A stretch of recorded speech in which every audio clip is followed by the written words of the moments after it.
Industry Day event. Hopefully the material presented today will be insightful. Throughout the presentation, we will welcome your questions and feedback. As a disclaimer, when you are not speaking, please mute your microphones. During each briefer's presentation, you have the option of submitting your questions via the Zoom chat or email at besvendorcom@gmail.com. The questions asked will be read aloud by myself for the presenter to answer after the brief. When submitting questions, please direct message myself via Zoom chat and put the program name in front of your question. This will help me filter and allow the appropriate questions to be asked of the current briefer. An example of this will be sent in the chat now.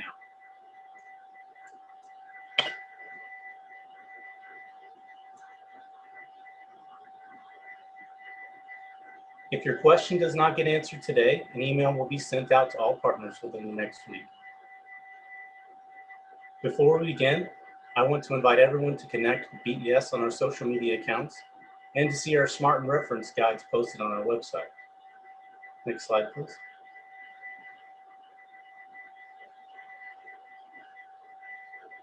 Next slide.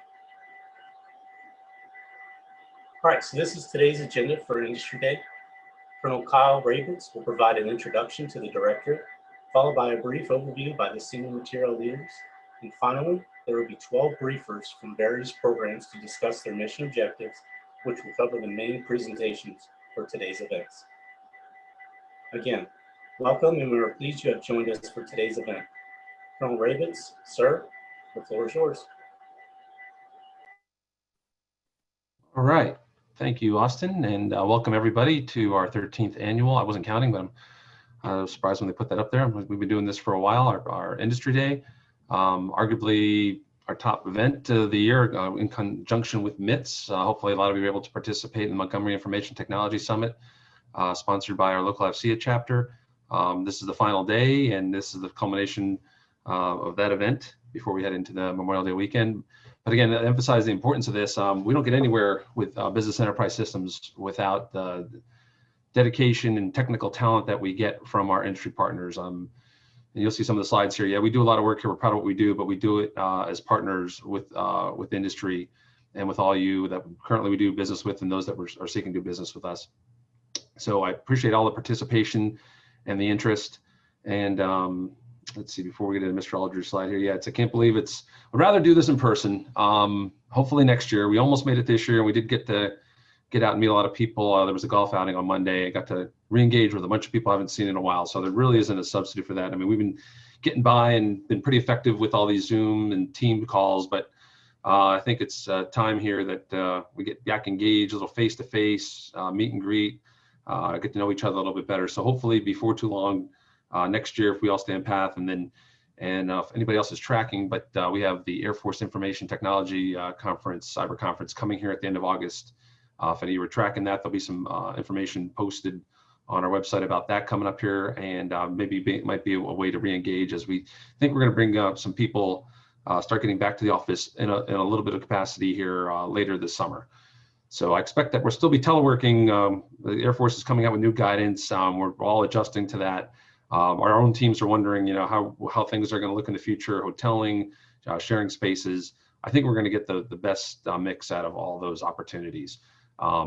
Definitely expect to maximize the use of telework, and also our industry partners can make that effective also. We got a lot of tools, we got a lot of experience. It kind of got thrown at us, but I think we made the best of it, and we've been very productive last year, and looking forward to taking that towards the future. So with that being said, let's get in. I got a couple slides up front. Next slide. There we go. That's not me. That's okay. I'm the deputy. That's Mr. Aldridge. I think most of you know. He's the SCS. He's been here for a while. Hopefully I'll here a while longer. And I think this is important right up front. We're pretty proud of this. Got to give him credit for our vision. It's delight the user. It's amazing how simple that is, and how I'm unaware of any other PEOs that have or organizations that have that such of a simple vision statement. And it makes so much sense. The more people we show to that in the acquisition community, they want to steal it. We say, no, I don't know if we need to get that copyrighted, but it's the bottom line. Yes, we are acquisition experts and program managers and engineers, and there's cost, schedule, performance. At the end of the day, You could say that doesn't make a difference if our users, flight line maintainers or financial specialists or HR personnel aren't getting the tools that they need. And might be great. We might be on cost or meeting the schedule, but at the end of the day, if we can do anything better to support the warfighter mission, that's really what we need to be focused on. And that's something that Mr. Aldridge is working hard on the team, senior staff, to change the culture here over the past 2 years. Last year, I talked about BES 2.0, and I'll give you a quick update on where we are with that. But at the end of the day, hopefully you see that, whether it's overt in our solicitations or when we're talking or we're engaging it for industry days or requests for information, that delight the user, we want to get in there everywhere. We want our government leadership to understand it and know and focus on it. We want our contractor and industry partners to also be focused on that. And it's a team sport there. It's hard to sometimes find the user, find those needs, balance the requirements. But again, I'll just keep foot stomping that. Delight the user. It's that simple. And then the mission is also a little bit unique from the PEO construct. If you're familiar with the Lifecycle Management Center and the PEOs out there, a lot of them are developing new weapon systems.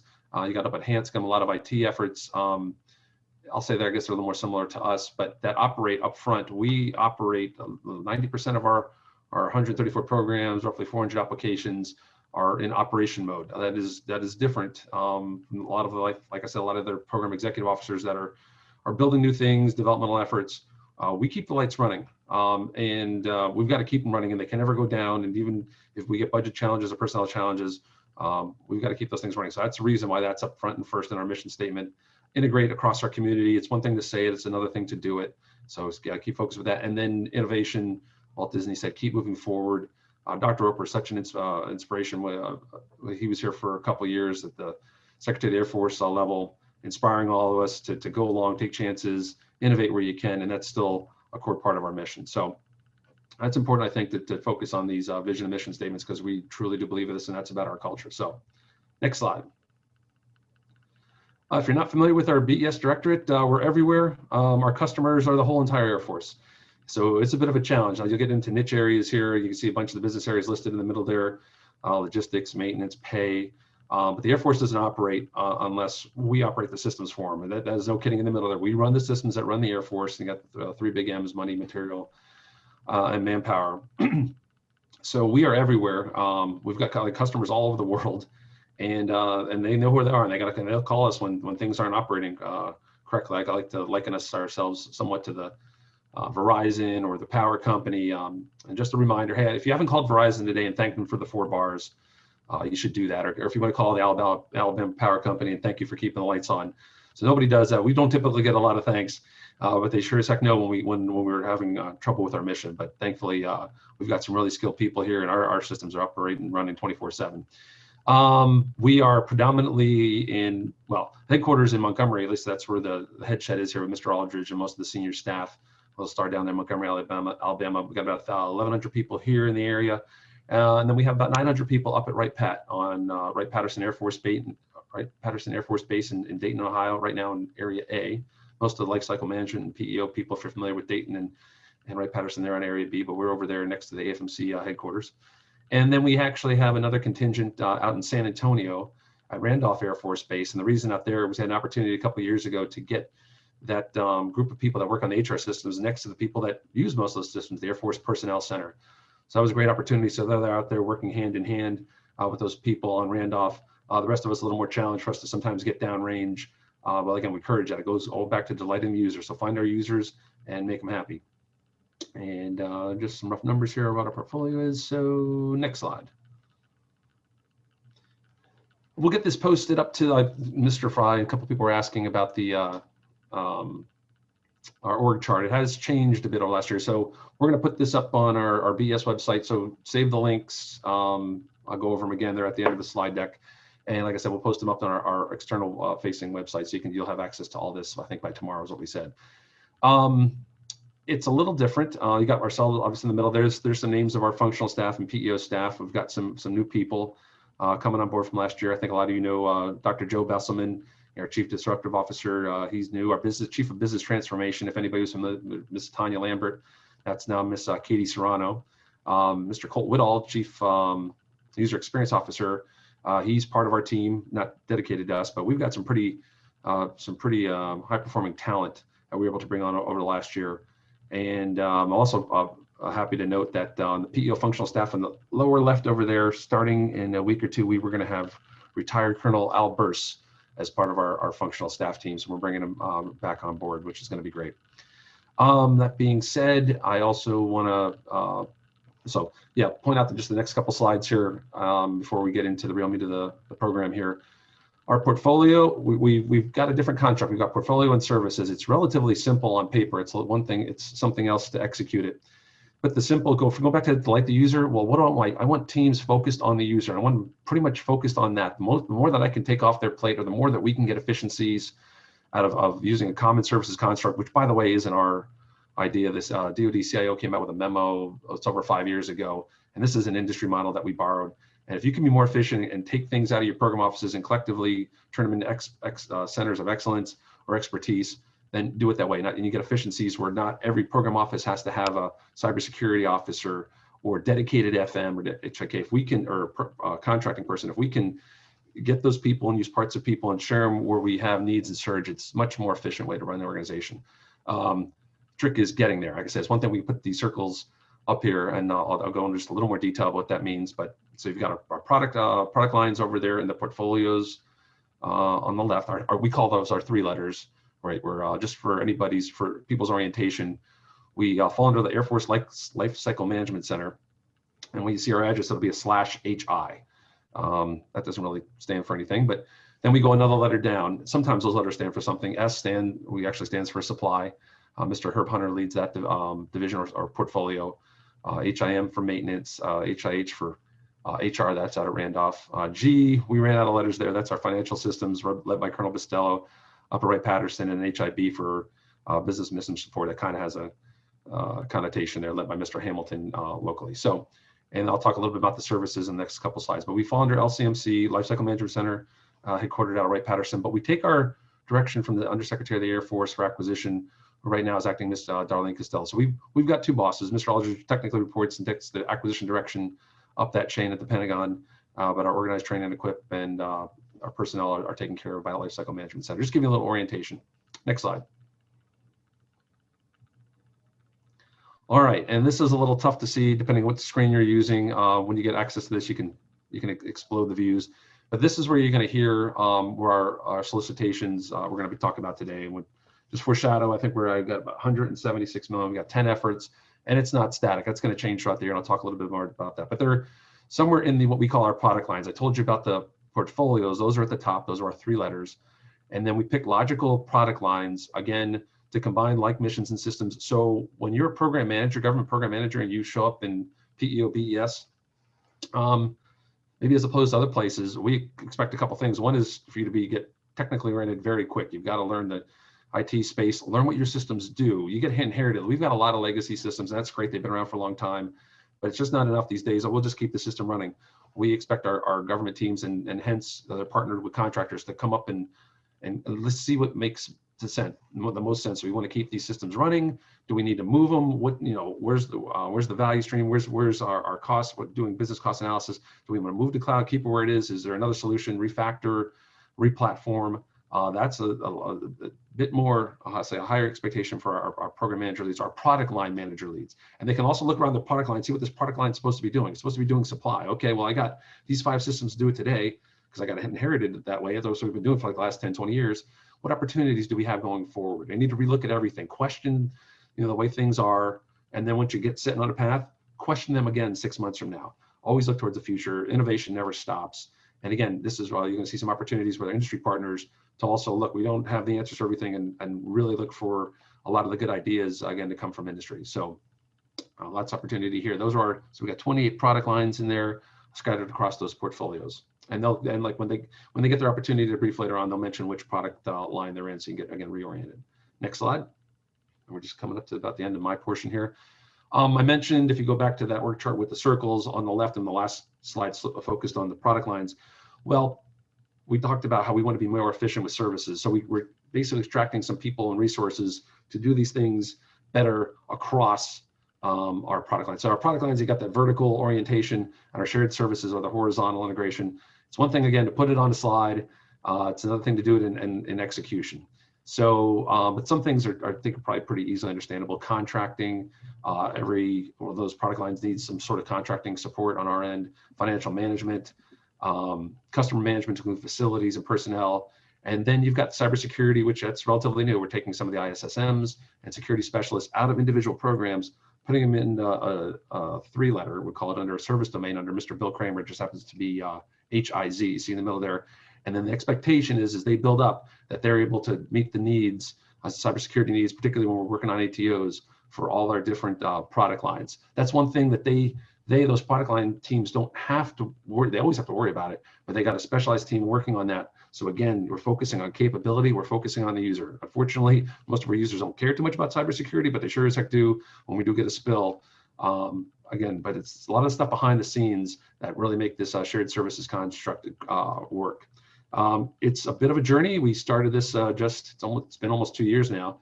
It's still going to take some time, just the way the orientation works within the government about how we have programs set up. But we are making good progress, and then we've got some other teams in here I'd love to tell you more about, but we'll have to save that for another time. And hopefully you heard some of that in MITS and go on and on about PEO BES. I think we're on a good track. With that, I think I've got one more slide. I was thinking, for Industry Day every year, we've had some, it seems like they keep getting better and better. We've gotten positive feedback. I'm trying to think, hey, if I'm a vendor listening in on this, that's great. I saw some circles, I saw some product lines. I'm like, well, where at the end of the day does the rubber meet the road? One of these contracts award, who's getting this? So had the team look up from last year, the 7 efforts that we advertised, and just go back in time. I mean, it happens over the year, but I was like, what actually did happen with all the efforts that we advertised? So I just wanted to put up there, hey, these are the ones that we advertised at last vendor Industry Day, and here's where the awards during the year. In fact, we've got 2 that they were going to be late in this year anyway, so we're still not through fiscal year 21. So you're going to hear them. They're still part of the solicitation coming up here in a couple slides. So just sharing the information. You'll see some. I know a lot of people have interest in SBs, our small business enterprise effort, and we got a brief coming up about that. But just something I thought you might find value added. And with that, I'm going to kick it over. We picked. Of course, my screen froze. My other screen froze with the slides. Darius, can you go back to the agenda? I think it's like slide 3 or 4. I just wanted to give quick intros, and the reason, we're trying to think vendor industry. What, obviously you want to hear about the solicitations, but you see where we're coming up here for the BES speakers for the next roughly 30 minutes. I think there's some really value-added information here. If you want to do business with us, these are things that are important to us. This is kind of hot topics, things that you want to pay attention to. So I'm starting at the bottom here. Everybody wants to know what's going on with Bespin. So we got Lieutenant Colonel Cooper. He'll be briefing that. I don't think we have any solicitations. A lot of that's funded by Small Business Innovative Research Fund, contract-wise. I don't think we have anything advertised right now, but there could be depending on our funding situation throughout FY22.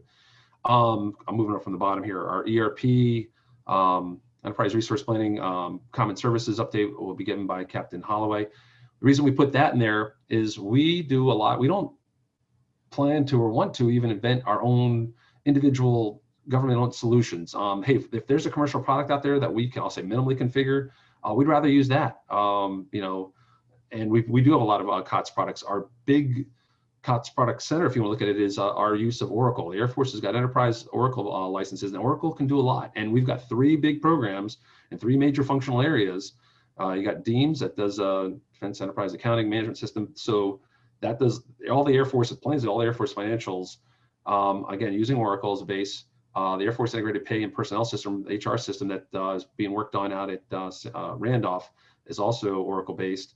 And maintenance, repair, and overhaul, the center of our maintenance community, that's coming up to speed. They just got their MVP out a couple months ago. I'm losing track. But they're all on target. They're all using Oracle, and we all plan to get those functions brought together down the road.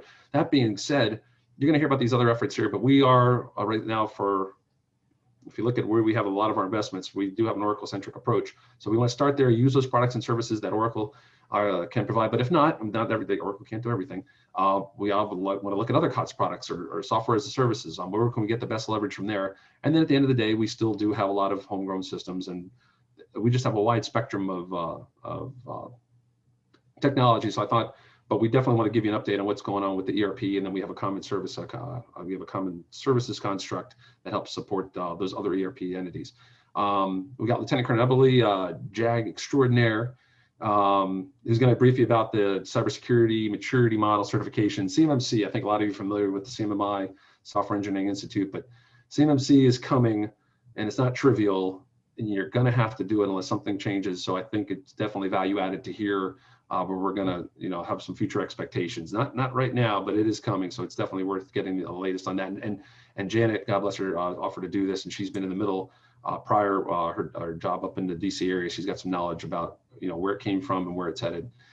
SBs, that everyone's talked about SBs, that we got that awarded last year. We've had a few awards on that, but we're going to get going this year and in FY22. So Miss Christina Henderson will give us an update on that. And last but not least, the radiant, the one and only, the queen of small business, Miss Denise Baylor. She's up next. If there's one thing you take away from this briefing, especially if you're a small business, if you haven't met her yet, I'm not sure what you're doing. So you can all text her, call her, flood her with emails, but she is so good. She just takes care of us. We, again, are the leader across our life cycle management center with small business engagement and contracts led, and that mainly that's on Denise's shoulders, and also the hard work that she does and looking at getting you guys and girls opportunities and explaining some of the nuances and trying to find what's up with solicitations. So definitely listen to her. And I'll just make a last plug for when you're going to see these presentations. It's not written in stone. You got to check back on our website. Our smart guide that our Stratcom team keeps updated. It's going to change. This is our best guess today for a lot of these solicitations. Funding might change, requirements might change. We're in a different IT space. Technology changes. We might have to go in a different direction. So please don't hold us. What you see here, expect that this is going to happen all throughout the year. Keep checking back to our reference guide during the year, and we plan to keep you updated as best as we can. Communication is the best thing we can do. We want to partner with you. I know you want to partner with us. So with that, let me turn it over to Denise. Oh, wait, I'm sorry. Am I supposed to give an opportunity for questions? We got lots of opportunities for questions throughout the presentation today. Sir, no questions have been posted in the chat or the email. Okay, I'll be looking for those, and I know you'll be sending them to me. So it's not static. We're here all day, and then we're not going away here too. We'll have the opportunity to answer questions outside this forum and down the road. So with that, thank you very much. And Denise, I will turn it over to you.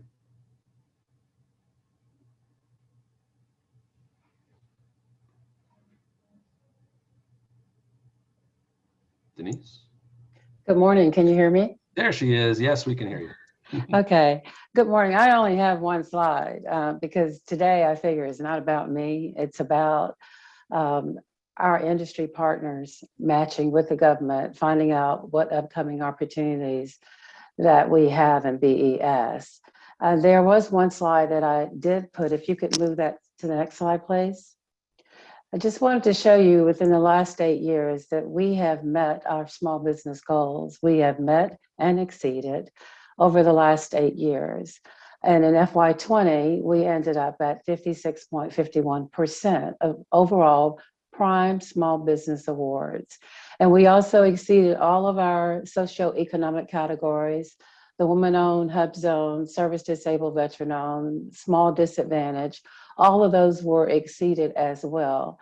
We do that by making sure that when requirements come through BES, when they come through my office, we look to give small businesses the first opportunity to bid on those requirements or be able to send proposals in. And we are small business friendly. We have been small business friendly for a long time. And hopefully we will continue and even do better in the future. But I want to let you know today is an opportunity that when we present these upcoming opportunities, ask the questions that you asked me. Here you will have the capability delivery manager and the CEO side by side, and you can ask questions about those requirements. This is a golden opportunity to take advantage of at this point. Also, probably sometime next month, I will set up a matchmaking, hopefully with some of our SBs vendors. And we will try to pull that together in the June or July timeframe. I don't want to compete with the AFITC venue. So what we're going to do at that time, it'll be virtual, and we will set up a matchmaker to try to see if indeed we can match some of the companies. They could team or be subcontracting opportunities that will be available. So with all that being said, let's get started because it's not about me, it's all about you. So let's move on. Thank you. Thank you, Ms. Bailey.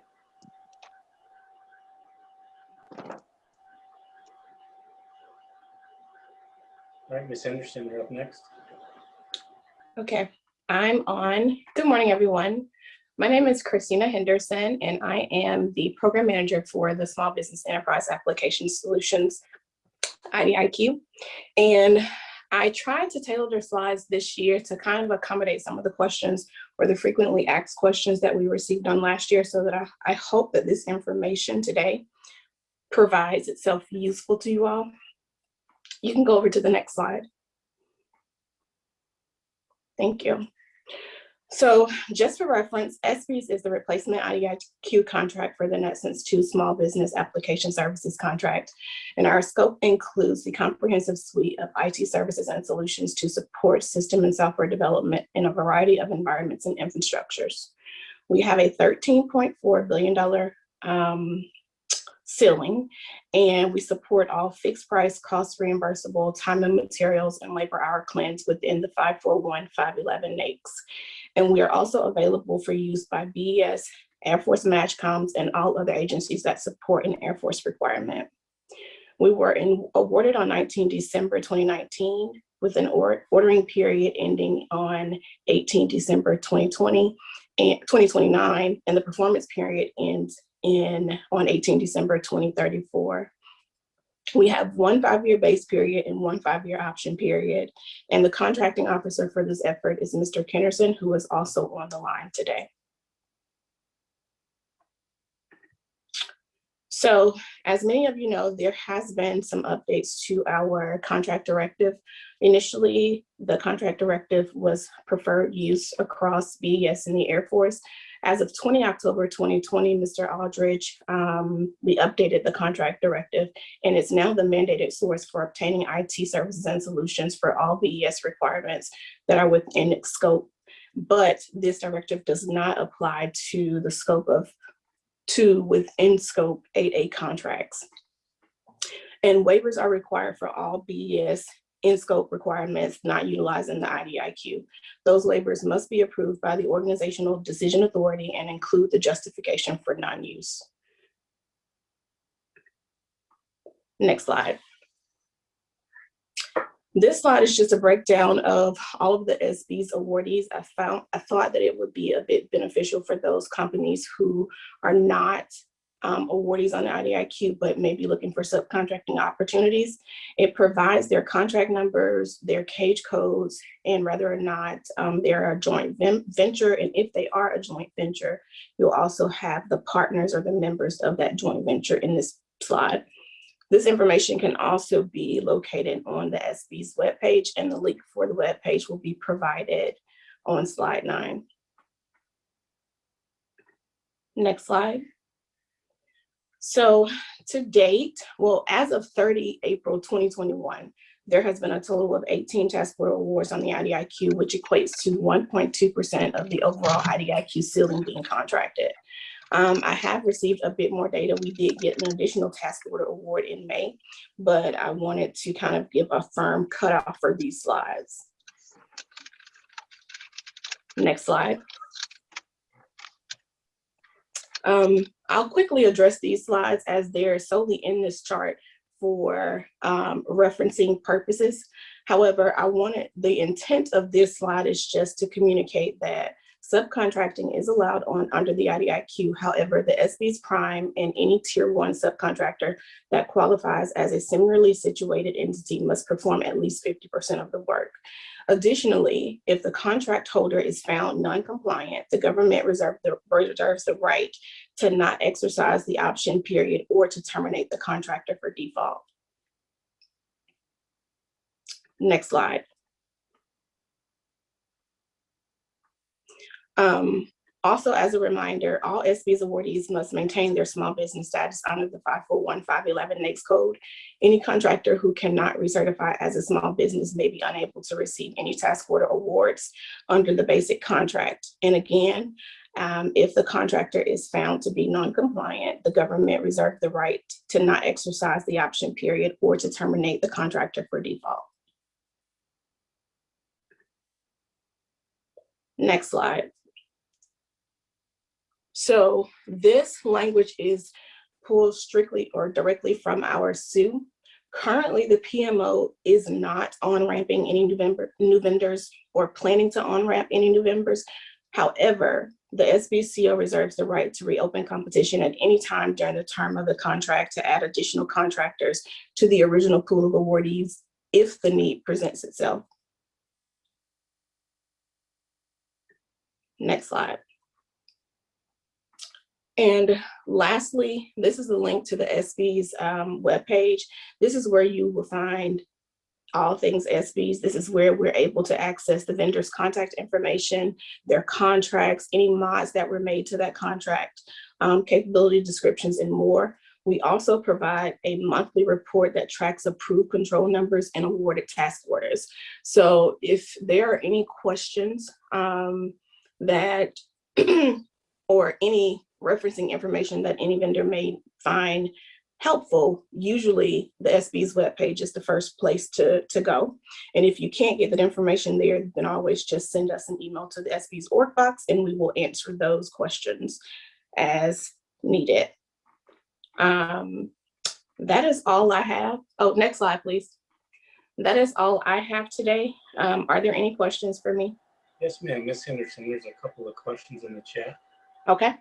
So the first one comes from Miguel Alvarez. Given that Space Force falls under the Department of, excuse me, the Department of the Air Force, is SBEAS available as a vehicle to USSF? Is mandated for the United States Space Force?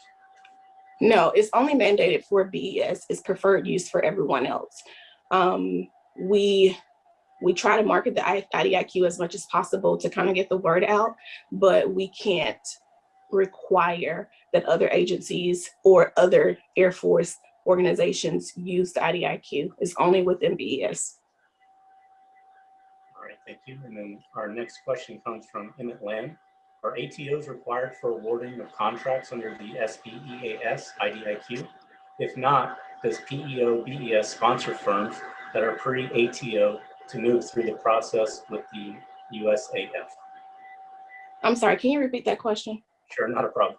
Are ATOs required for awarding of contracts under the SBEAS IDIQ? If not, does PEO BES sponsor firms that are pre-ATO to move through that process with the United States Air Force? So we're not sponsoring any firms for ATOs, and I don't think they are required to award a contract under the IDIQ, but I'll let Mr. Kennerson answer that question from a contracting perspective. Yes, this is Pat Kennerson. No, they are not that I know of. And if there are if you need to get any more information, any details, again, please send us an email through our org box with all of the details and what you're looking for, and we'll be happy to respond immediately.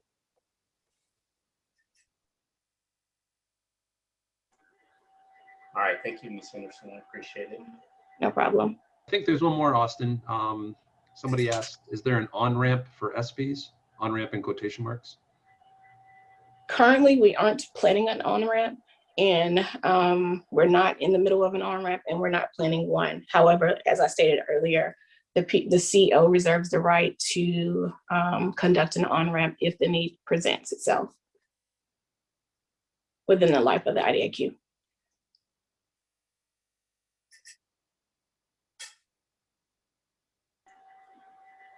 All right, not seeing any more questions in the chat. Up next, Lieutenant Colonel Eberly.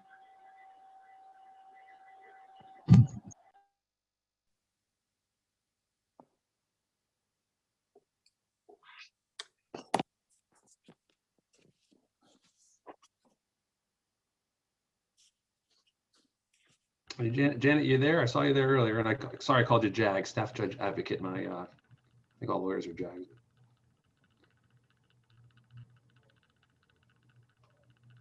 Colonel Eberly? Sir, can you hear me? We can hear you now, and we can see you. Okay. There you We're go. gonna ditch the earphones that would have been better. Okay. So apologies for that. So I'm Lieutenant Colonel Janet Eberly. I'm the staff judge advocate here. The real quick disclaimer up front, this is an information only briefing, not legal advice. The reason that I'm the one giving you the briefing is that I worked quite a bit at the Pentagon on cybersecurity and CMMC implementation and was a legal advisor on the DAR Council when we were doing the rulemaking for this. So that's why I'm the one talking to you today. But if you do have legal questions, I encourage you to speak to your legal counsel regarding CMMC, again, just for information purposes. Next slide. So the CMMC framework was developed by OUSD ANS, and its intent is to enhance the protection of that federal contract information and controlled unclassified information within our defense supply chain. The CMMC is going to review and combine various cybersecurity standards and best practices, and then map those controls and processes across 5 maturity levels that range from a basic cyber hygiene all the way up to advanced. For a given CMMC level, the associated controls and processes, when they're implemented, are going to reduce risk against a specific set of cyber threats. The CMMC levels and associated processes and practices are cumulative. So meaning to get to a level 3, you have to have all of the processes and practices from levels 2 and levels 1 in place to be able to achieve a level 3, in addition to everything at level 3. Additionally, you're going to have to be able to demonstrate both the requisite institutionalization of the process, so that left-hand side of the chart, as well as the actual implementation of the practices on the right-hand side.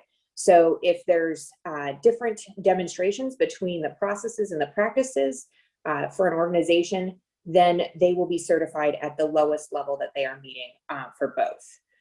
The CMMC effort is building on some existing cybersecurity regulations that we have, specifically the DFARS 252.204-7012 clause. And so we're taking that trust that we had in the 7012 clause and adding a verification component with respect to the cybersecurity requirements. The goal is that the CMMC should be cost effective and affordable for small businesses to implement at the lower CMMC levels. A level 1 consists only of the practices required for basic safeguarding of federal contract information that currently is specified in FAR 52.204-21 that you would already have to be meeting for a federal contract. It does not require any documentation of the organization's process, just that it's being performed. Level 2 serves as a transition step and has more practices required from the NIST SP 800-171 requirements that are in the 7012 clause, as well as documentation of those processes. And then level 3 is where we get to implementation of all of the NIST SP 800-171 controls, plus additional practices, as well as evidence of management of those processes within the organization. Levels 4 and level 5 increase protection and the sophistication of the processes and organization employs to protect our FCI and CUI. So as you can see on the bottom, it's kind of showing the spectrum of level 1 to level 5, but initially in a level 1, we're doing our basic safeguarding that you're already doing. Level 2 is set as that transition step. Level 3 is getting to be more sophisticated and gets to increasing protection of our controlled and classified information. And levels 4 and 5 are intended to start reducing the risk of advanced persistent threats for our most sensitive programs. Next slide, please. So the timeline for CMMC is based on a phased rollout process that is targeting to be fully implemented on 30 September of 2025. You can see each fiscal year, they have set a goal of how many programs we're going to have enrolled within CMMC and utilizing CMMC. But until we hit that 30 September 2025 date, programs have to be approved by OUSD ANS for including CMMC requirements in the solicitation. The initial rollout, they're focusing on level 3 certification and starting to incorporate a minimal number of level 4 and level 5 programs in small numbers. We here at PEO BES do not currently have any programs that are being included in the fiscal year 21 rollout. We aren't anticipating that we are going to be early in the rollout. We're more likely to be later in the rollout, but this is coming and something that you all should be looking at and considering how, what you need to do that. So the only exception to CMMC under the current DFARS interim rule is for solicitations for acquisitions that are exclusively COTS products. They will not have to have CMMC, but all others will, starting on 1 October 2025. So under this strategy, once a program is identified in this phased rollout, or we've reached that fiscal year 2026, the government will assess what CMMC level is needed for the contract and communicate that in our RFIs and RFPs. The level needed may vary across the contract. So for example, it may be that the prime has to have a certain CMMC level of, say, a 3, but their subcontractors would only need a 1, depending on where the information is going to be stored and what protections we're going to need. Or there may be just portions of the contract that require a portion of the business to be reaching a certain CMMC level, but the rest of it can be a lower level. So there will be quite a bit of work on our part to figure those pieces out and communicate that in our solicitations. But CMMC certification is going to flow down to the subcontractors and not just reside with the prime, but again, may not need and unlikely to need the same CMMC level certificate as a prime. But both the prime and all of their subcontractors will require at least a level 1 certificate for award once CMMC is included. And the requirement is implemented through the DFARS clause 252.204-7021. So for the accreditation, it is managed by an independent accreditation body. They are going to authorize and accredit CMMC third-party assessment organizations, which are known as C3PAOs. Those C3PAOs will conduct assessments and issue CMMC certificates to our defense industrial base companies at the appropriate level. The way the accreditation is going to work for the C3PAOs is that they can be authorized to conduct assessments and issue certificates before they receive their full accreditation, but they have to achieve all of the requirements and achieve full compliance for accreditation within 27 months of registering with the accreditation body. For more information on this, I strongly encourage you to go to check out the OUSD ANS CMMC website that we've got listed on the slide. You can also, there you're going to find information on the CMMC model, as well as assessment guides for levels 1 and levels 3, as well as information on the CMMC accreditation body and authorized or accredited C3PAOs is at the accreditation body website. And finally, the DFARS clause case 2019-D041 is implementing the interim rule for CMMC. The public comment period for this DFARS case has closed, but due to the scope, the interim rule is going to require congressional review before final implementation. So anticipate you will be seeing more on that. So again, briefing informational purposes only. If you have legal questions, talk to your legal advisors and legal counsel, but I'm happy to take any questions that you guys have. Next slide. And I saw a bunch of questions, but it was looking like they were getting answered as I was talking. Were there any that are for me, Captain Austin? No, ma'am. They were all answered in the chat. Thank you. Absolutely.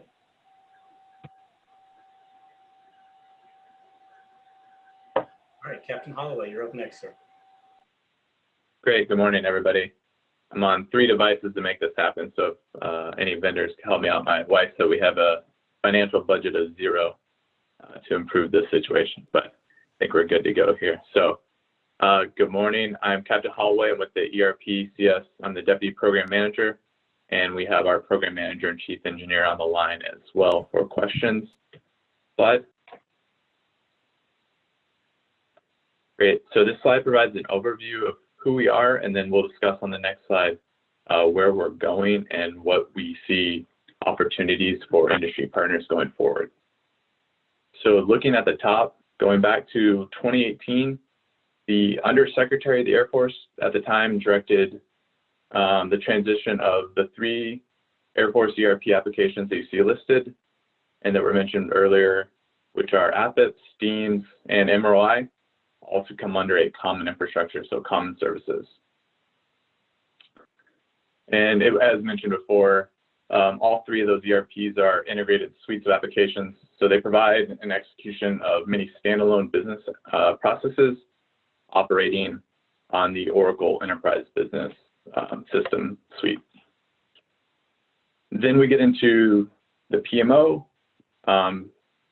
So we're responsible for integrating ERPCS capabilities across the three applications. So right now, focusing on sustaining existing ERPCS infrastructure and services where they are, and then establishing infrastructure and cloud environments while making a plan to retire that old infrastructure. Slide.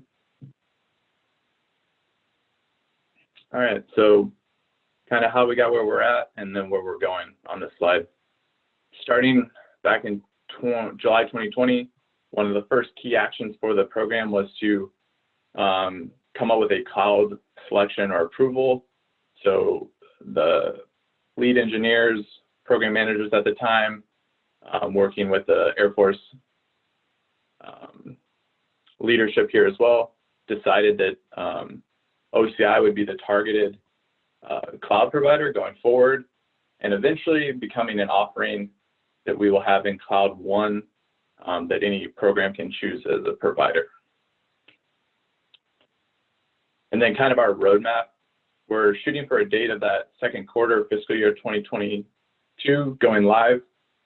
And that's driven by multiple, so that's sped up a little bit.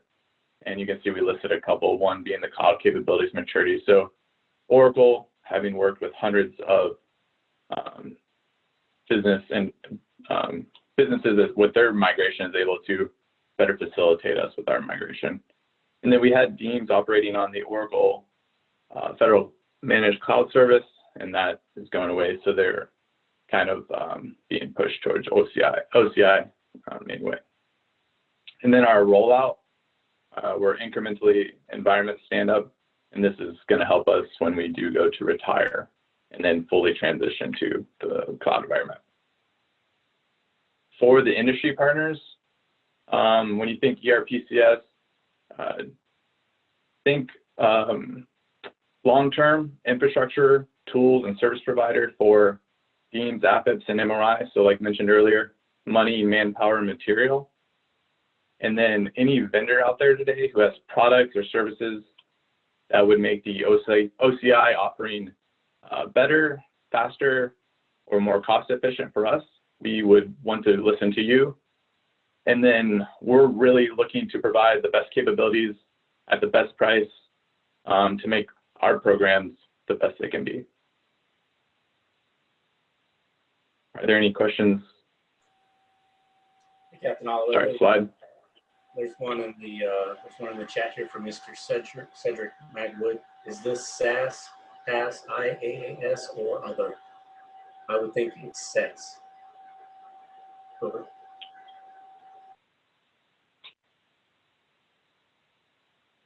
Let me see.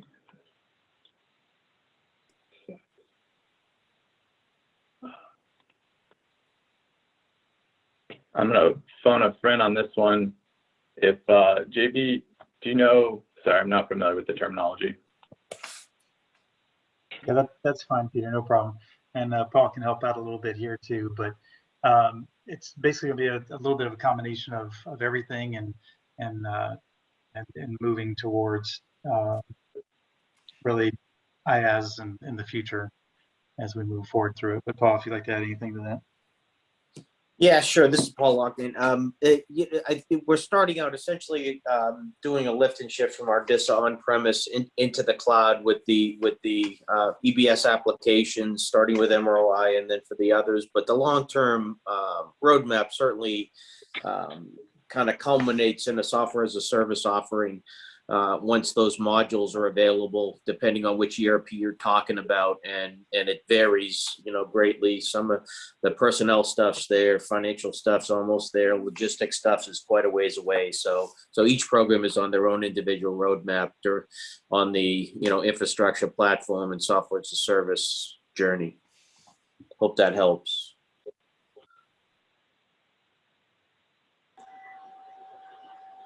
All right, that's all the questions. Looks like it. Thanks. Thank you, Captain Holloway. All right, up next is Lieutenant Colonel Paul Cooper. Thanks. Can we go ahead and go to the next slide, please? One more. All right, so I'm not going to go over these real quick. So Colonel Ravitz asked me to keep this on schedule, which I'm not going to be able to do because we're already a little bit behind, but I will move forward and try and get through these questions. But these are here when we post the slides. That way everybody has it, and we had shared them out last year. So next slide, please.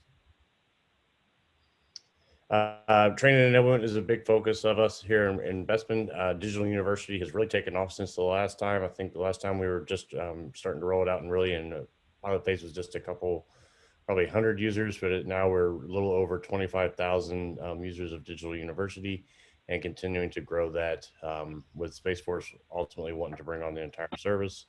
And we're also starting to expand out. We now have the Joint Artificial Intelligence Center coming in, and I know that the Army, as well as some others in the DoD, are interested in that. But it's a big piece of also how we do our training enablement for our airmen that are in Bestman. Next slide, please. So I believe I shared this one out yesterday. It's really why mobile. If you just think about it, what you do in your day-to-day life, you can pretty much do everything on your mobile device. However, in the Air Force, that's not true for our day-to-day jobs. There's not a whole lot of, if anything, that we can do. So that's just kind of the justification.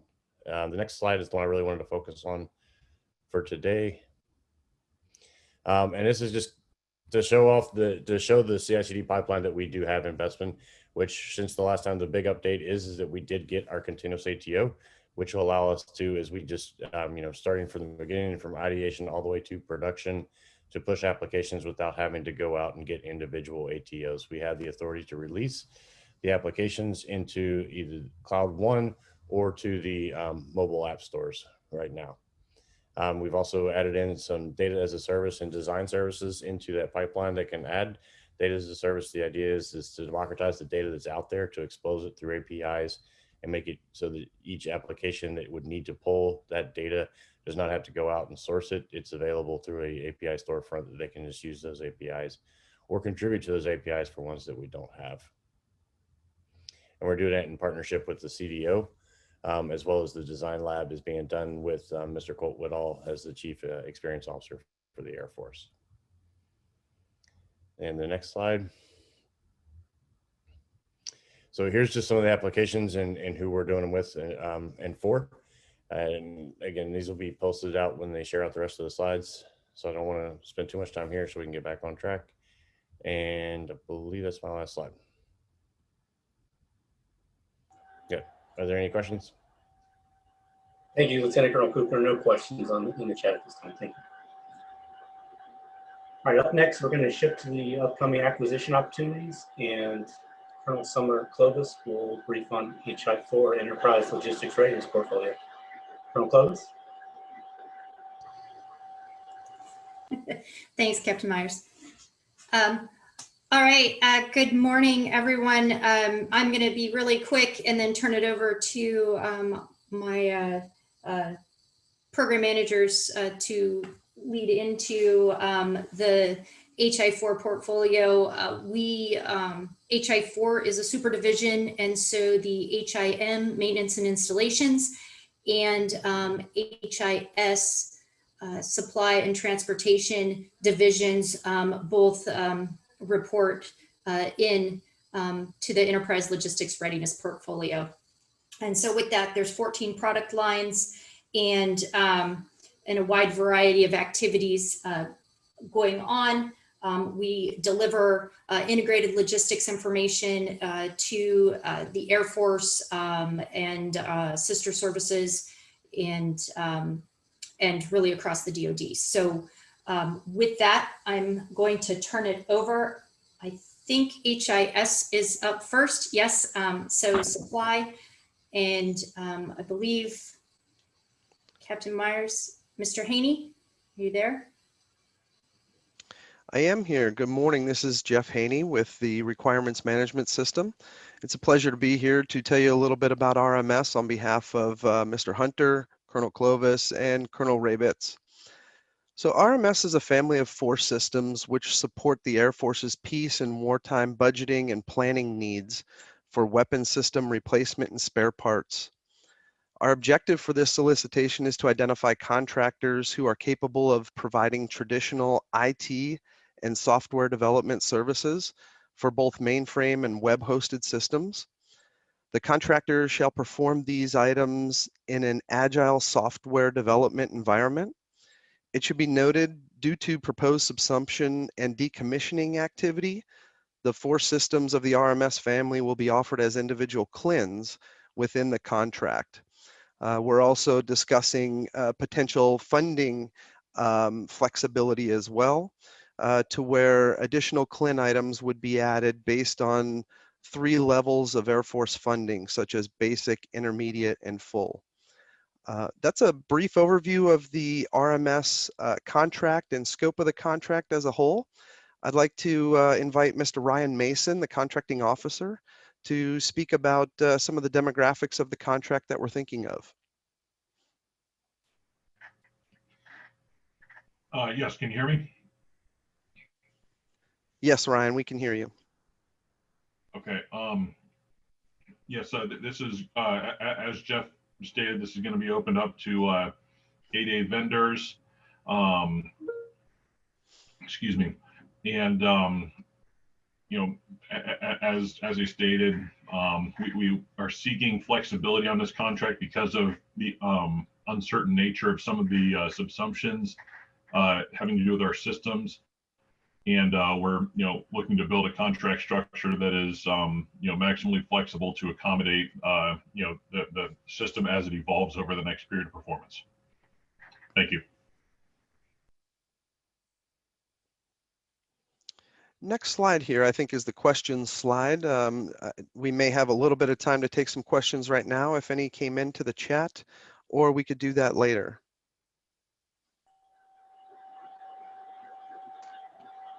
Sir, one question just came in. Can you expound about the subsumption thoughts? Yes, so on the subsumption thoughts, we have a couple of systems. So in the RMS family, one of the systems is WSSP DO40, the web-hosted version of DO40.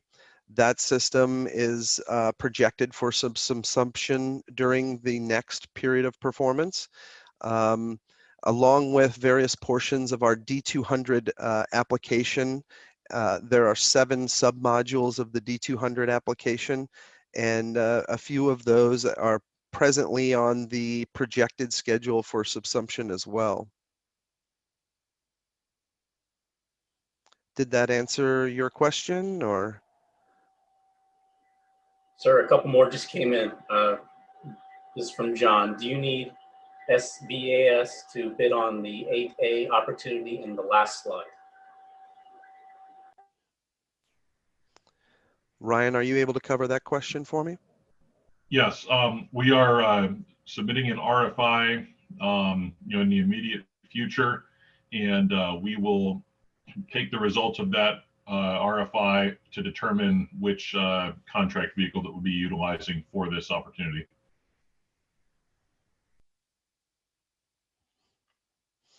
I see a couple of more questions here. Will LMDB sustainment be done separately? Actually, at the present time, this is being planned to be split out, RMS from the LMDB sustainment. So at the present time, that would be a yes. The next question I see is being subsumed by which system?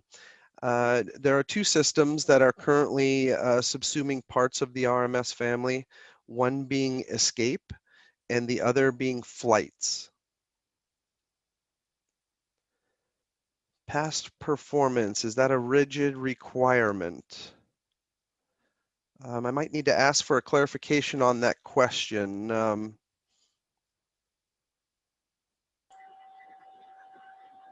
Certainly, past performance is always an item of interest for anyone, and so that would be part of our evaluation and consideration matrix, if you will.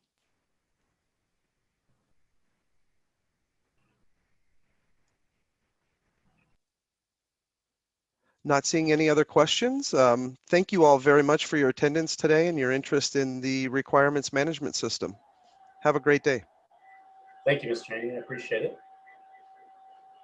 All right, up next is Mr. Gerard Kimball.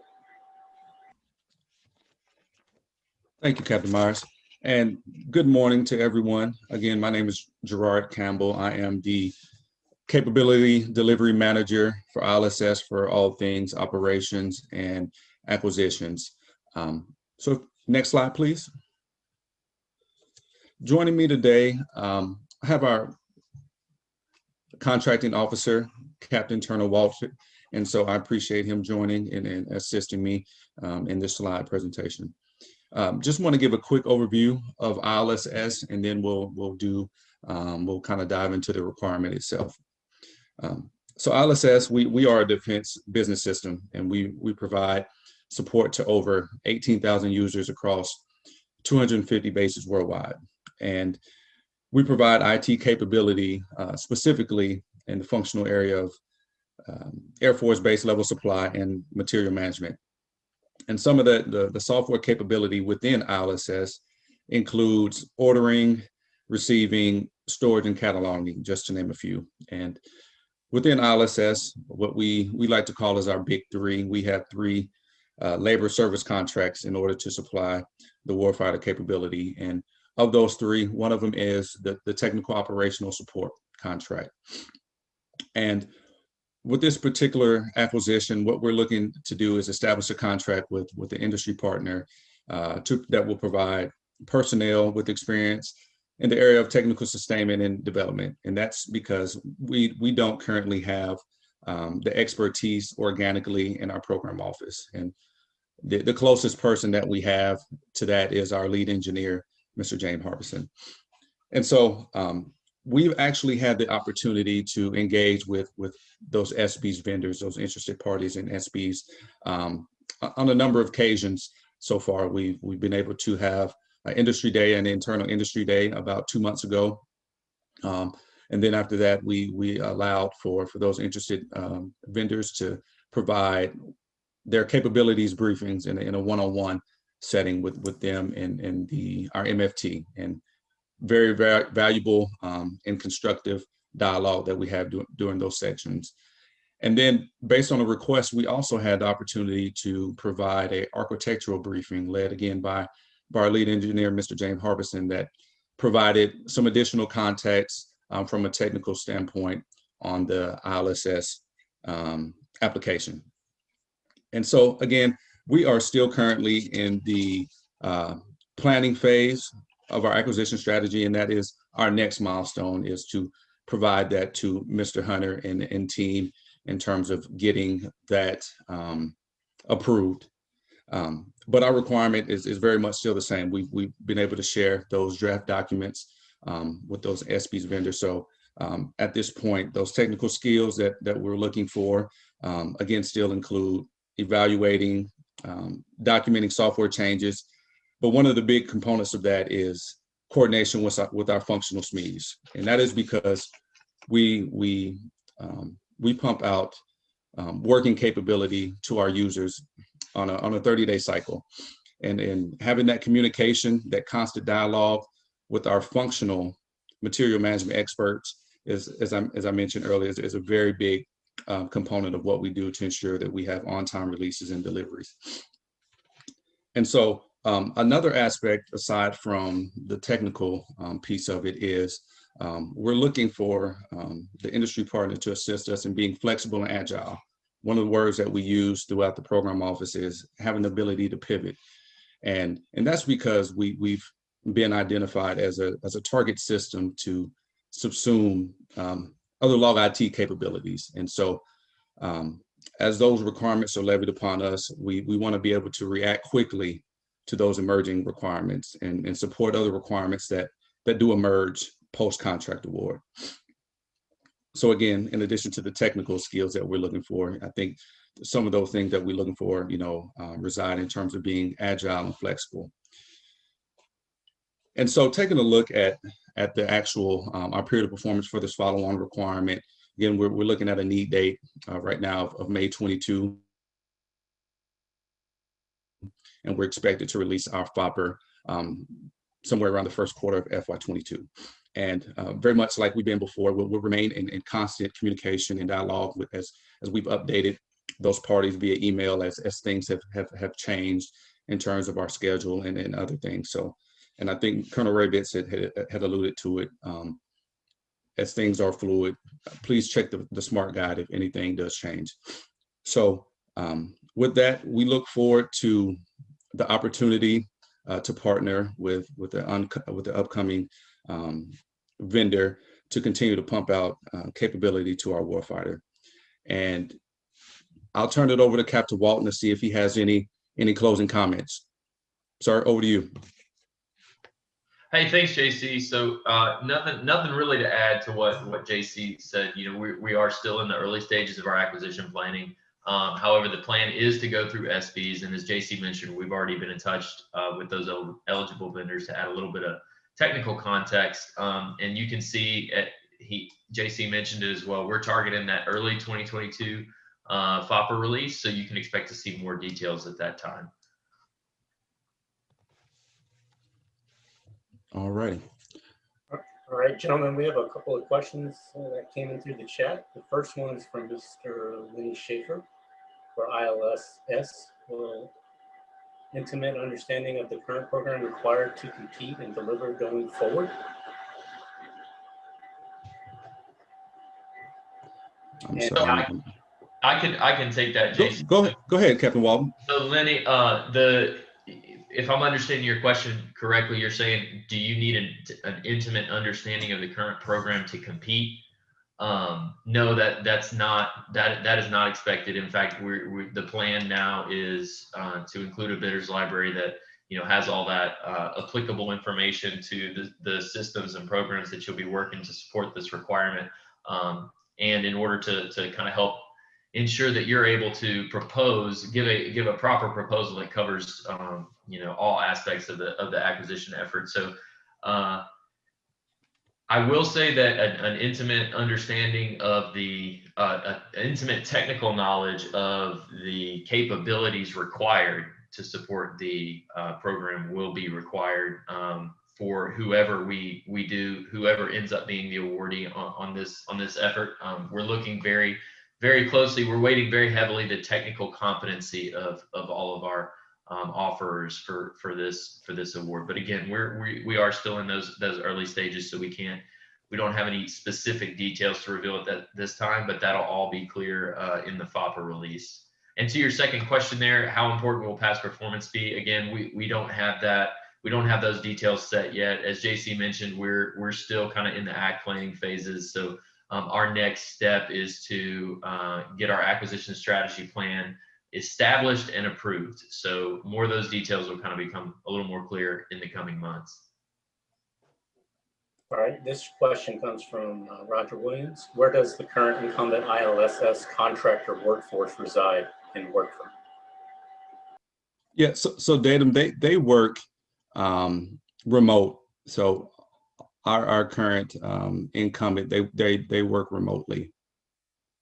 Hopefully that answers the question. All right, this next question, I apologize if I botched your name. Gosh, I don't believe the last name. Will ILS be on cloud? If so, which one? Yeah, so we recently migrated to the cloud. Believe it was April of last year. So we are in Amazon Web Services, AWS. All right. Mr. Cedric Magwood, this overall supply chain software for retail. I apologize if I misinterpreted that question. This is overall supply chain.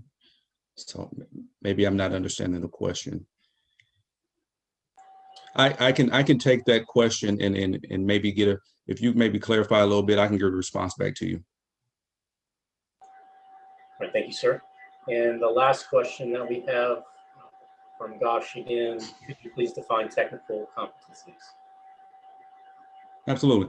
Yeah, so currently right now we have a total of in terms of our evaluation criteria, we're anticipating having 3 separate sub-factors and including the technical ability, to use commercial off the shelf as well as open source software, with the emphasis on, those that are already being used in ILSS, but not limited to that. Another one of our technical competencies is, the use of following environments to include DISA, as well as I mentioned before, Amazon Web Services, since we've recently migrated there. And then the last piece of our technical competency, we're looking for familiarity with, the agile software development. And as we continue to use the CI/CD tools, again, with the emphasis on those used already in ILSS, but not limited to. And so going back to the question about, I think it was about retail supply. Yes, sir, we are retail supply. All right, we have time for one more question on this segment. So Ryan Gansner asked, what is the top issue facing ILSS, or one of the top 3?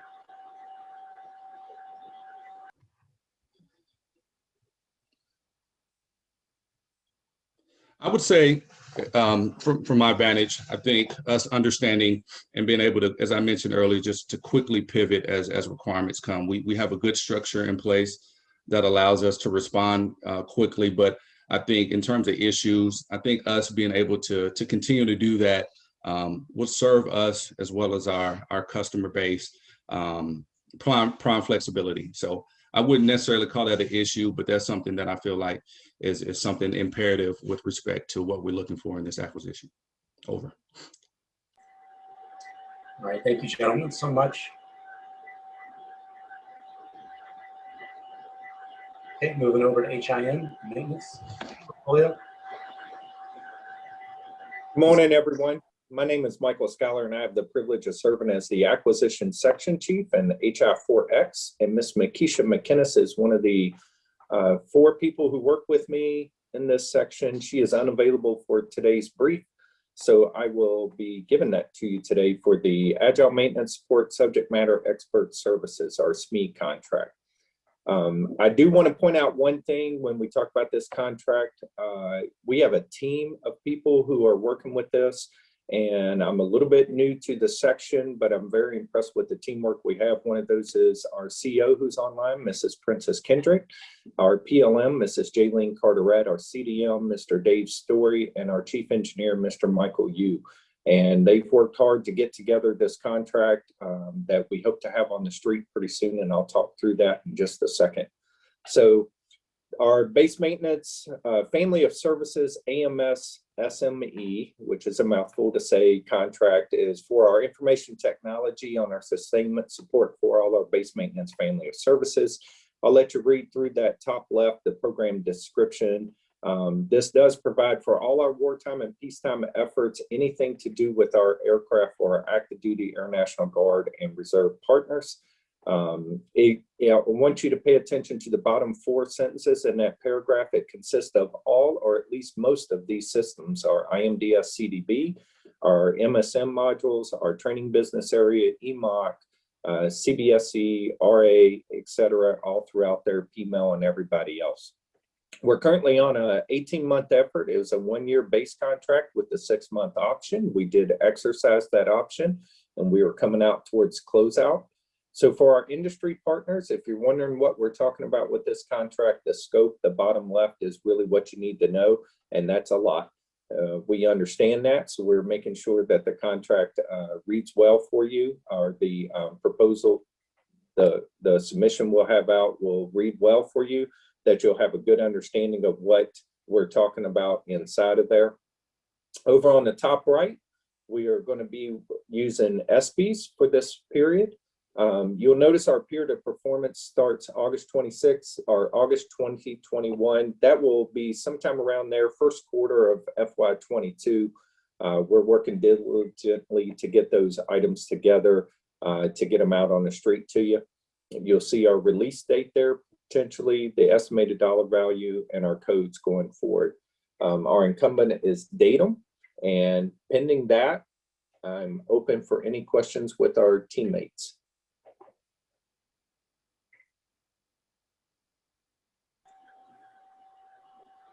All right, sir, there is one question in the chat, but I don't know if it's applicable to you, but I will throw this out there for anyone. Agile maintenance support, when will you be doing an industry day for this opportunity?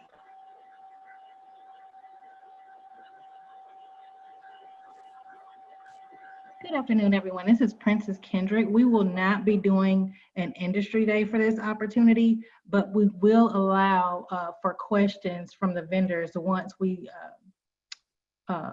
release the solicitation.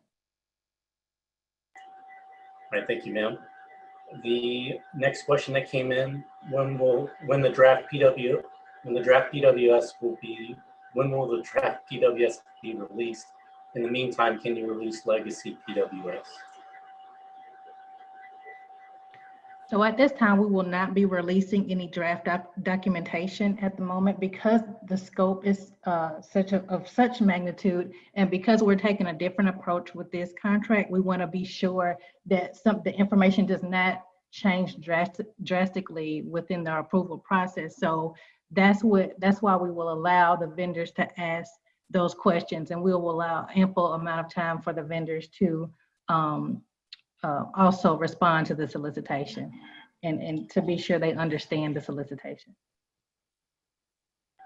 All right, Carmine Velarde asked, will the winner of the SME contract be OCI from the other maintenance contracts?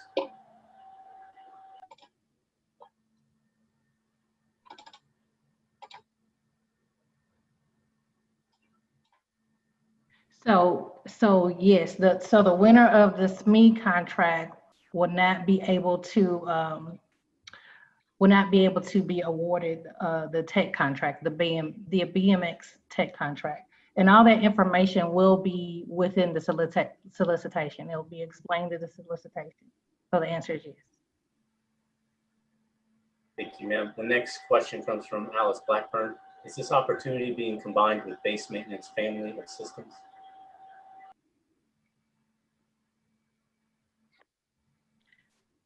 So so base maintenance family of systems, this is up under that program. I'm trying to figure my audio setup here. Yeah. Sounds good. That's good. Good. Okay. Steven, your live mic. All right, I went ahead and muted him. When will FOPR be released? This is from Lee Shape. We're working to release the solicitation still third quarter FY21. All right, and the last question comes from JC Allen. Program AMS SME, what caused the estimated dollar value to increase from 16 million to 36 million? Like I stated before, the scope has increased, so there are more programs that will be on this requirement. All right, thank you, ma'am. No other questions presented? Can we move on? Next slide, please. All right, Lieutenant Aaron Gardner Black, you're up, sir. Good morning, everyone. Like I said, my name is Lieutenant Gardner Black. I'll be briefing the base maintenance family systems tech services for the follow-on. Next slide, please. I don't want to spend too much time on the slide. I mean, you have it there, but I do think there are two main points I want to touch on for this effort. So this contract services the family of systems, as the previous presenters mentioned. This is the tech portion. So because of this, contractors will have to be able to switch between programs seamlessly based on whichever PMO needs it. And what I mean by that is, let's just say EMOC doesn't really have a lot of security requirements they're testing right now, but IMDS CDB has some security controls that need to be tested. That security personnel would have to move over to support IMDS. And then the second part is that there's an expectation, but although nothing is known right now, that more features will be added to the family systems, as well as more programs may join the family of systems as well. So we're working on the contract to support those efforts and programs if they arise. Moving over to the next part of the slide, the period of performance you see, oops, I'm sorry, I didn't mean to, no, sorry. Moving over to the period of performance, that's not set in stone, but it will be around that area. I know it's kind of vague, but we're still working things. And it's the same thing for the estimated dollar value of the contract. It may increase, but it should still be around that area. And that's all I really have. Captain Turner, did you have anything? I mean, sorry, Captain Walton, did you have anything?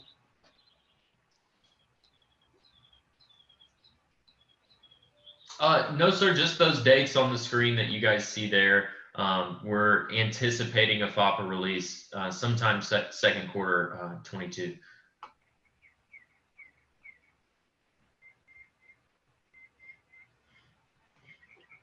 Okay. Were there any questions?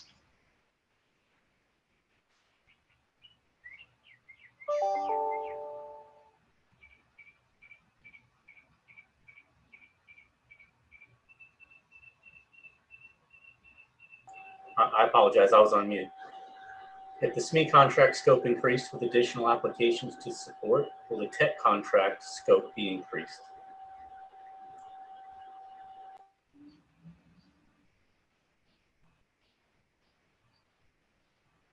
As of right now, the tech contract scope has remained mostly the same. We'll get those details out to you at FOPA release. All right, the next question will be from Andrea. How do you differentiate between this op and the SME services just briefed?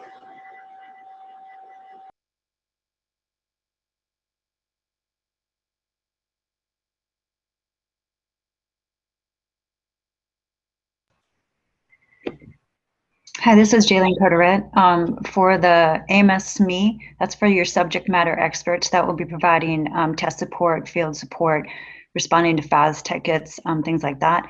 For the tech side, it's more of your developers. I know the example was given for security, but it's your developer side of the house, those fixing code, working code that may include security issues that have been identified, refactoring due to the migration, just a litany of things across the different programs. Thank you. Yes, and this is Dave Story, if you guys can hear me, with IMDS CDB. Just to clarify some of the same comments that other PMs on other programs made with respect to Agile and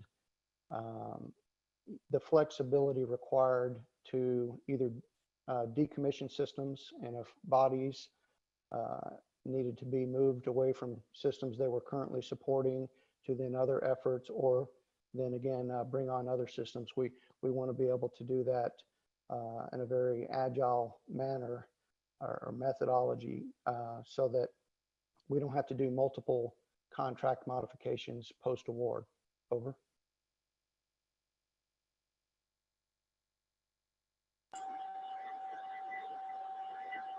All right, thank you, Lieutenant Gardner Black. There's no more questions in the chat. Actually, Austin, if we could go back a slide, just real quick. Sure. Yeah, so this anticipated FOPA release date, I just wanted to clarify that date's not our target date. So we're looking at a release date either early first quarter 2022, potentially winter of this year. So I just wanted to add that clarification there.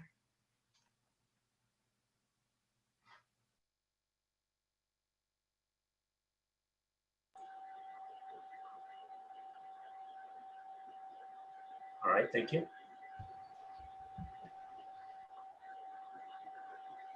All right, Ms. Kathy Snodgrass.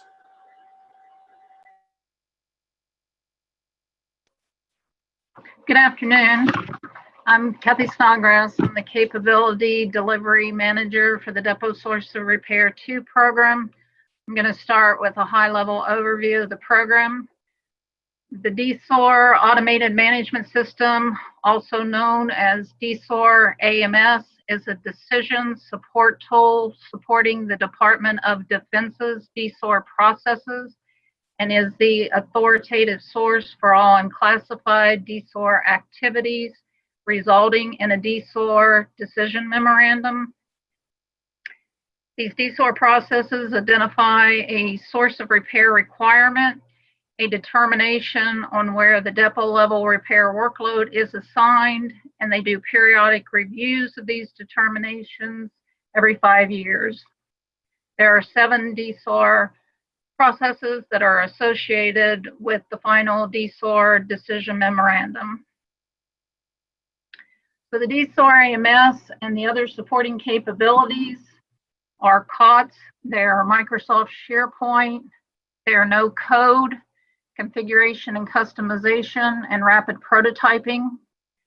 The configuration and customization is further supported by third-party tool sets, Nintex, and Quick Apps, and client-side scripting languages, HTML, XML, CSS, and JavaScript. This contract supports maintenance and sustainment and baseline change requests to the toolset. Our SharePoint designs have grown in more complexity over the last 2 years in the way the process workflows are designed and interact. We just went through a major policy rewrite, which drove a lot of changes to the toolset and more complex design requirements. DSOR AMS does not have any cybersecurity reporting requirements, and we inherit the authority to connect from the hosting environment, which is Disadeps, and they are located in Mechanicsburg, Pennsylvania.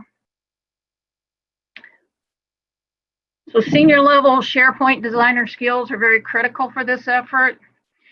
Past experience has demonstrated that junior level designers require more extensive mentoring and training, which has created mission impacts and design rework. Intermediate level designers come up to speed as they expand their knowledge and their understanding of the DSOR processes and the DSOR AMS toolsets.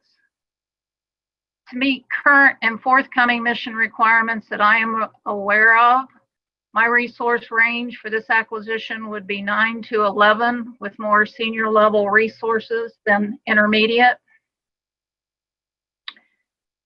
This acquisition is seeking strong technological, innovative designs and pushing and implementing SharePoint capabilities beyond normal boundaries to meet mission requirements.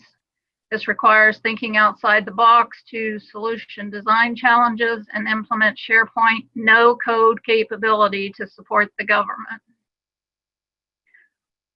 DSOR AMS is going to be an 8A competitive acquisition on STARS 3.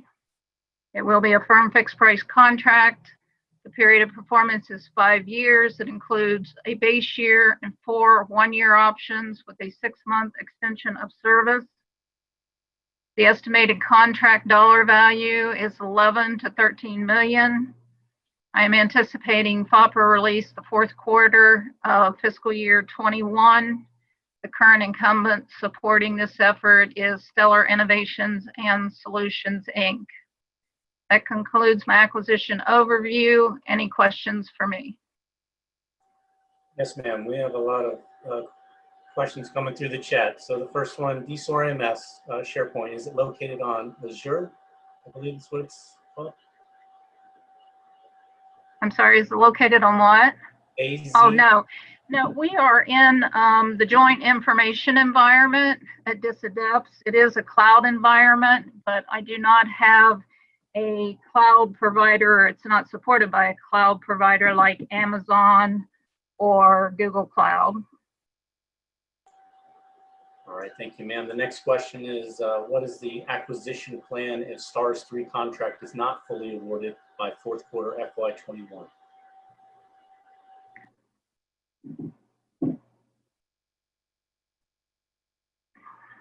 Well, that's a good question. We believe, I've talked with the CEO about this. We believe this contract during the time frame that I need it should be available, but I really don't know what the backup plan is going to be for that yet, to be very honest with you. All right, the next question is, can you please elaborate on the rollout of these new complexities and workflows in SharePoint? What changed? What are the complexities? Okay. DSOR AMS supports very complex workflows. We do complex and calculated metrics for multiple senior level reporting requirements by the DSOR processes and the overall health of all DSORs. We support complex calculations and formulas that are utilized in the DAPM and DMA execution tracker. Now, DSOR AMS is not a financial system and has no fire requirements associated with the DMA execution tracker. That's a new capability that the government is implementing. In the tool set, it basically tracks MIPRs and POs for DMISAs and the cost associated with those. So the AFMAN release that went out, that was rewritten in January of fiscal year 20, has now created the processes where they interact with each other and they flow from one process to the next. Before they were more independent, but they now interact with each other. All right, the next question is, if it is operational, then where does innovation come in? We are constantly receiving requirements that requires thinking outside the box. As I briefed, we do no-code solutions on SharePoint. So a lot of times when you look at these requirements, when you first look at them, you think that it's not capable to do this without coding. We do no coding on this. So these innovative technological solutions is thinking outside the box and how are we going to implement those requirements in a no-code environment that satisfies the government's need. Hey, Kathy, this is Chase Ralston. Can you guys hear me? Yes. Clear. Hey, my name's Chase Ralston. I'm the contracting officer for the DSOR 2 effort. I wanted to circle back on the acquisition plan question. I was having mic issues on my computer, so I dialed in here. You asked, what is our plan if STARS 3 isn't awarded by the fourth quarter to solicit this effort? So we're fairly confident, even moving past the fourth quarter of STARS 3, that we'll have sufficient time to solicit this effort. Based on STARS 3 award and potential protest period, our current estimates indicate that we'll have enough time to still solicit this effort through STARS 3. However, we did release a request for information earlier this year on Fed Biz Ops and received a number of responses from capable 8A vendors. So this particular acquisition will be set aside for 8A vendors, no matter where we solicit through. So whether that ends up being a competitive acquisition ran through Fed Biz Ops, set aside for 8As, or through the STARS 3 acquisition vehicle. So hopefully that answers your question. Thanks. Thanks, Chase. All right, the last question comes from Sarah Wolf from Microsoft. Will there be consideration to migrating DSOR 2 to SharePoint Online? I'm currently hosted in the DisAdept environment in Mechanicsburg, Pennsylvania. We just migrated to SharePoint 2019. I asked them at the time about whether or not they were going to take the environment to SharePoint Online, and they said that may come in the future.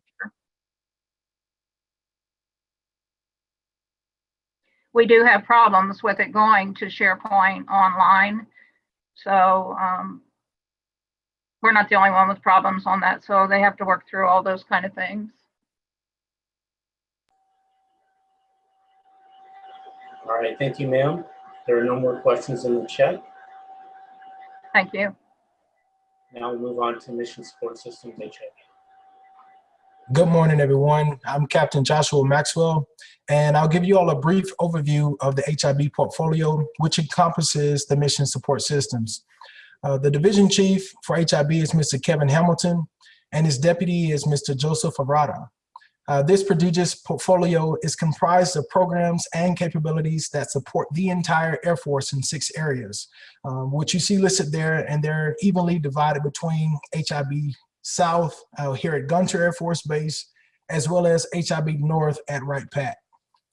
From a funding perspective, Mr. Hamilton's portfolio includes nearly $112 million annually, and over the FIDEP, it's over $670 million.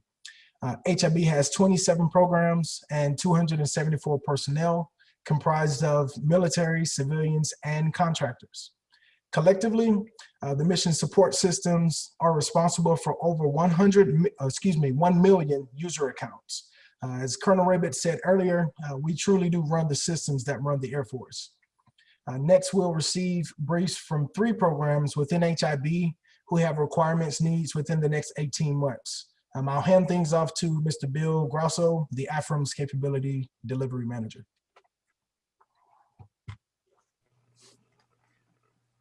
Good afternoon, everyone. My name is Bill Grasso. I'm the CDM for AFRAMS. Slide, please. So AFRAMS is the Air Force official application used to manage records in the Air Force. AFRAMS does not store any records, but AFRAMS creates records disposition schedules, file plans, staff assistance visits, and so it supports records management in creating the plans and procedures and processes to manage those records. The records are stored offline in other systems, other storage devices. AFRAMS supports approximately 20,000 records professionals across the Air Force worldwide. It's available via the Air Force portal. The scope of this effort is sustainment of AFRAMS, those areas as listed. Period of performance is Feb 22 through Feb 27. Our anticipated FOPR release is 3rd, 4th quarter 21. Dollar value, 3 to 5 million. This is an SB's effort. The incumbent is Indrasoft.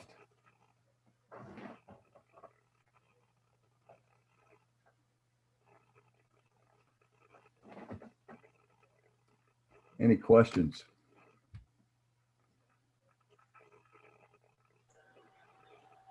I'll give just a second for anyone that has a question in the chat.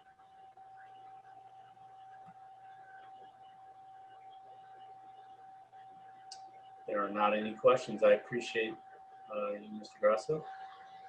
Okay, everyone, thanks so much. Next slide, please. Good morning again, everyone. Next slide.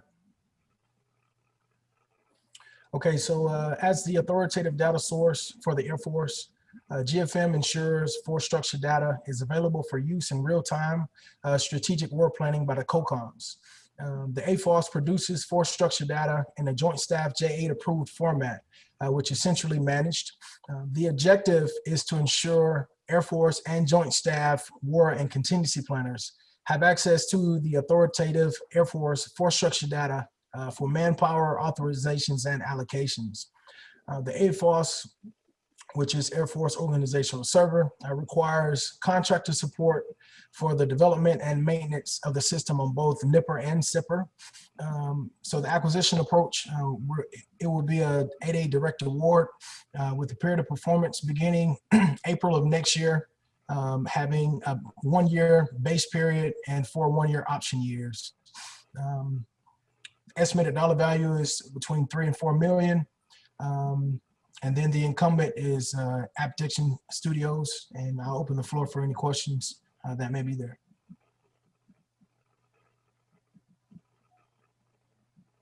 Once again, I'll give the chat a minute to catch up just in case they have some questions. Sure.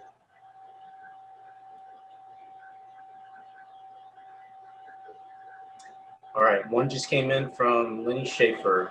Is incumbent able to bid? So this is Yolanda McCain, CEO that will be working. I'm sorry about that. The CEO that will be working the effort.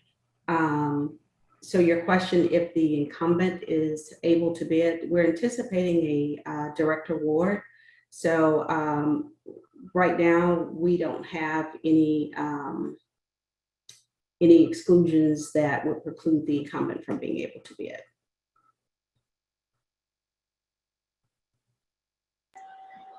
All right, the next question comes from Jason Bawley, I believe. Do you have your direct award recipient already selected? I'm sorry, I didn't hear the question. My apologies. Do you have your direct award recipient already selected? No.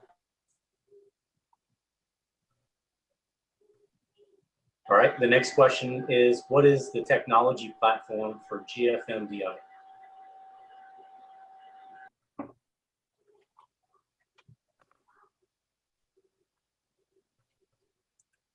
I'll follow up on that question. I'd rather have my my tech folks answer that, which they're occupied with some real world things right now. Over. Copy that. This next question comes from Aaron Tillock. This work for GFMDI seems to be very much in scope for SBEAS. How did the government decide to direct award this rather than using SBEAS? So the requirement is in the 8A program, and as such, it must remain in the 8A program. The SBs does not allow for vendors under the 8A program.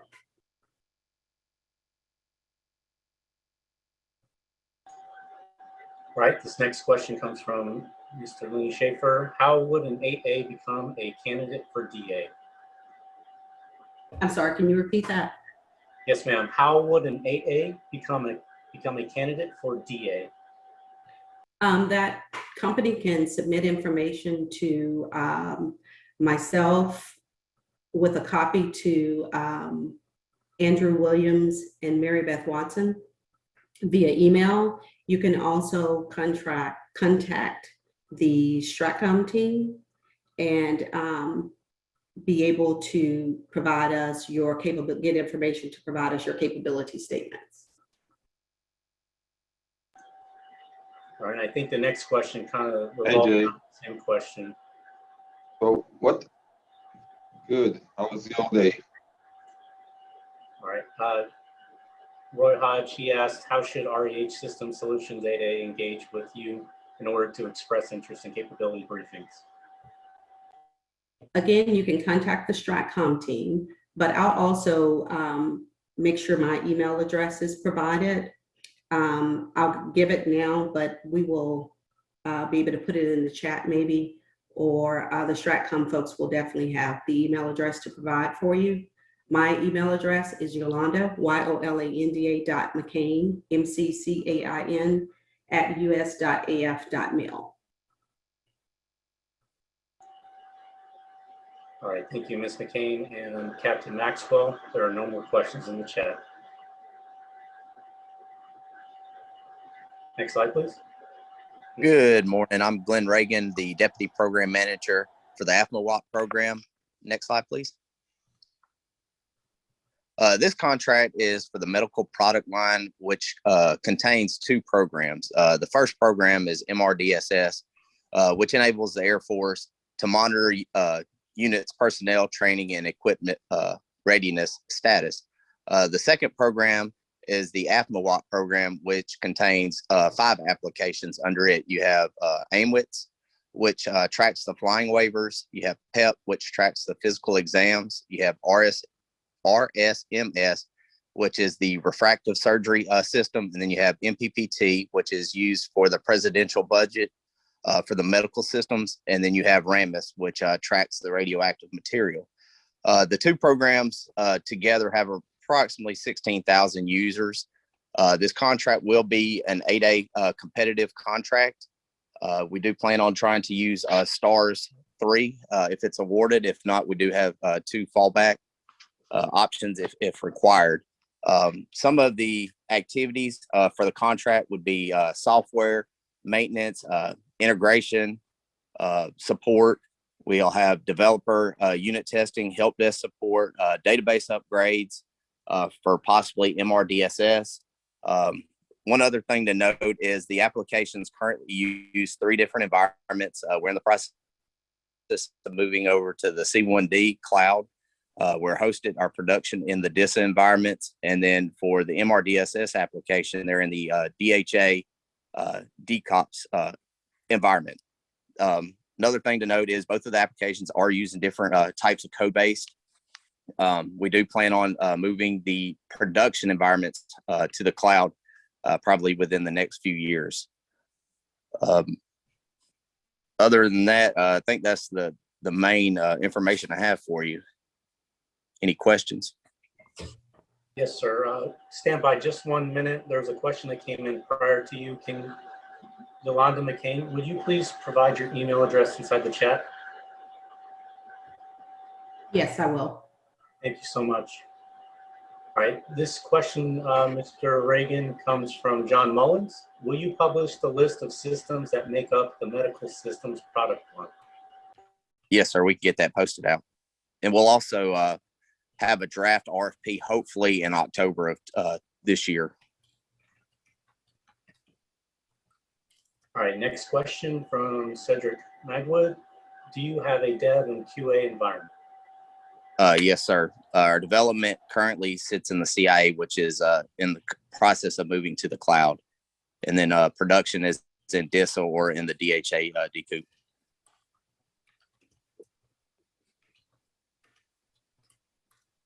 Thank you, sir. Any other questions for the chat?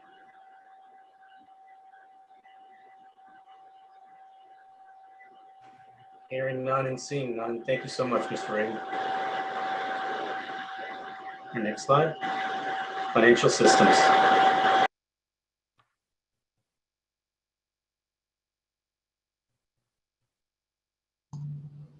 Hey guys, can you hear me? Loud and clear, sir. Okay. Yeah, good afternoon, at least here at the right pad. I'm Colonel Bostello. I'm the portfolio manager for HIG, the Financial Systems Division. So I'll give a quick overview of our division, and then we'll pass it over to Ken Williams, who will go into the actual programs that will be competing. So again, we're the financial systems portfolio here at RightPad and Gunter. We provide the best financial tools to run the Department of the Air Force worldwide. And here that we have the Department of the Air Force because now we have Air Force and Space Force included as part of our customers. We have all the financial systems divided into 4 financial product lines, divided in the ERP, financial planning, financial support, and financial operations. We have 10 programs within those 4 product lines. And those are 1 BCAT program, which is DEEMS. And then we have 9 BCAT 3 programs, which are almost evenly divided between Wright-Patterson and Gunter. Our division has approximately 250 people divided between civilians, active duty, and contractors. Portfolio value close to $3 billion, and we execute on a yearly basis like $135 million, broken out into $43 million from investment dollars and $92 million in sustainment. Our system owners are SAF-FM, AFMC, and DFAS. The programs that will be going for source selection will be the DFAS programs. We have around 63.5 thousand users worldwide. So we're operating 24/7 for our financial systems. And I said our primary customers today are SAF FM, DFAS, US Transcom, AFMC FM, FMC A8, the Air National Guard, the Air Force Reserves, and US Space Force was just added into our list. With that, I'll pass over the briefing to Ken to talk about the programs that we'll be doing source selection within the next few months. All right, thank you, sir. Can everybody hear me? I can. Yep. Okay, thank you. So I appreciate that, Colonel Bostello. I'm Ken Williams. I am the Deputy Product Line Manager for Financial Operations here at Gunner. And like the Colonel said, we have 3 systems. Integrated Accounts Payable System, IAPS, the General Accounting and Finance Suite of Systems, which is GAS, and then SMAS, which is Standard Material Accounting System. Next slide, please. As the Colonel said, these systems are owned by DFAS. We act as the development authority here at Gunner, using Air Force personnel and contracts to get that development done. So the contract that's being awarded is Core Financial Systems, which contains those 3 programs, GAS, IAPS, and SMAS. So I'll go into detail on each system individually, but just be aware that this is an overall contract to be awarded for all those systems. So we're hoping to get that contract award by the second quarter of fiscal year 22. The current contract ends end of January of next year. The incumbent is ARA Information Technology Incorporated. It was awarded through the NetSense 2 program contract vehicle. The next one will be using SBs. And again, we look that to be a 1-year base period and then 4 1-year options. The total contract cost is going to be around $21.2 million. That's just an estimate, of course. Anywhere probably between 20 and 22 is what we're looking at. And there are some unique requirements and risks because this is systems that are 3 individual and very unique and different systems all under one umbrella for DFAS, that we do have some risks and concerns. And I'll go into more detail at the end, but I just wanted to point out that 2 of our 3 systems are using Agile methodology. 2 of our 3 systems are Unisys COBOL mainframe applications. One of them is using HP Unix Server. We also have Oracle and Unisys database systems as well. So we're kind of all over the map, a lot of different technologies being used, a lot of different methodologies. And I'll go into kind of the detail on which system uses which. Next slide, please. So the first system I'll talk about is GAS, the General Accounting and Finance System. There's an overall GAFS re-engineered, which DFAS owns, but they're different modules. We have 4 of those modules here at Gunner. GAFS BL is the largest, that's the base level. It uses appropriated funds. We have about 3.2 million transactions a month. And then there's also GAFS DTS, which is the Defense Travel Service. Those 4.4 million traveler payments a year, totaling over $4.5 billion just in that system. Then we also have civilian pay as well. And the WinGamps and WinMoops is also part of that umbrella for the GAFS BL system. Pete Lovelet is the capability delivery manager for this system. It's an older system, first developed in 1969, uses COBOL 74 as the development method. One of the issues that we are going to have, which I'll talk about at the end here in our risks and concerns, is what we're doing about the older workforce that knows COBOL. Let's go ahead and go to the next system, please. This is IAPS, the Integrated Accounts Payable System. What this system does, it automates payments to commercial vendors and to provide the services and products.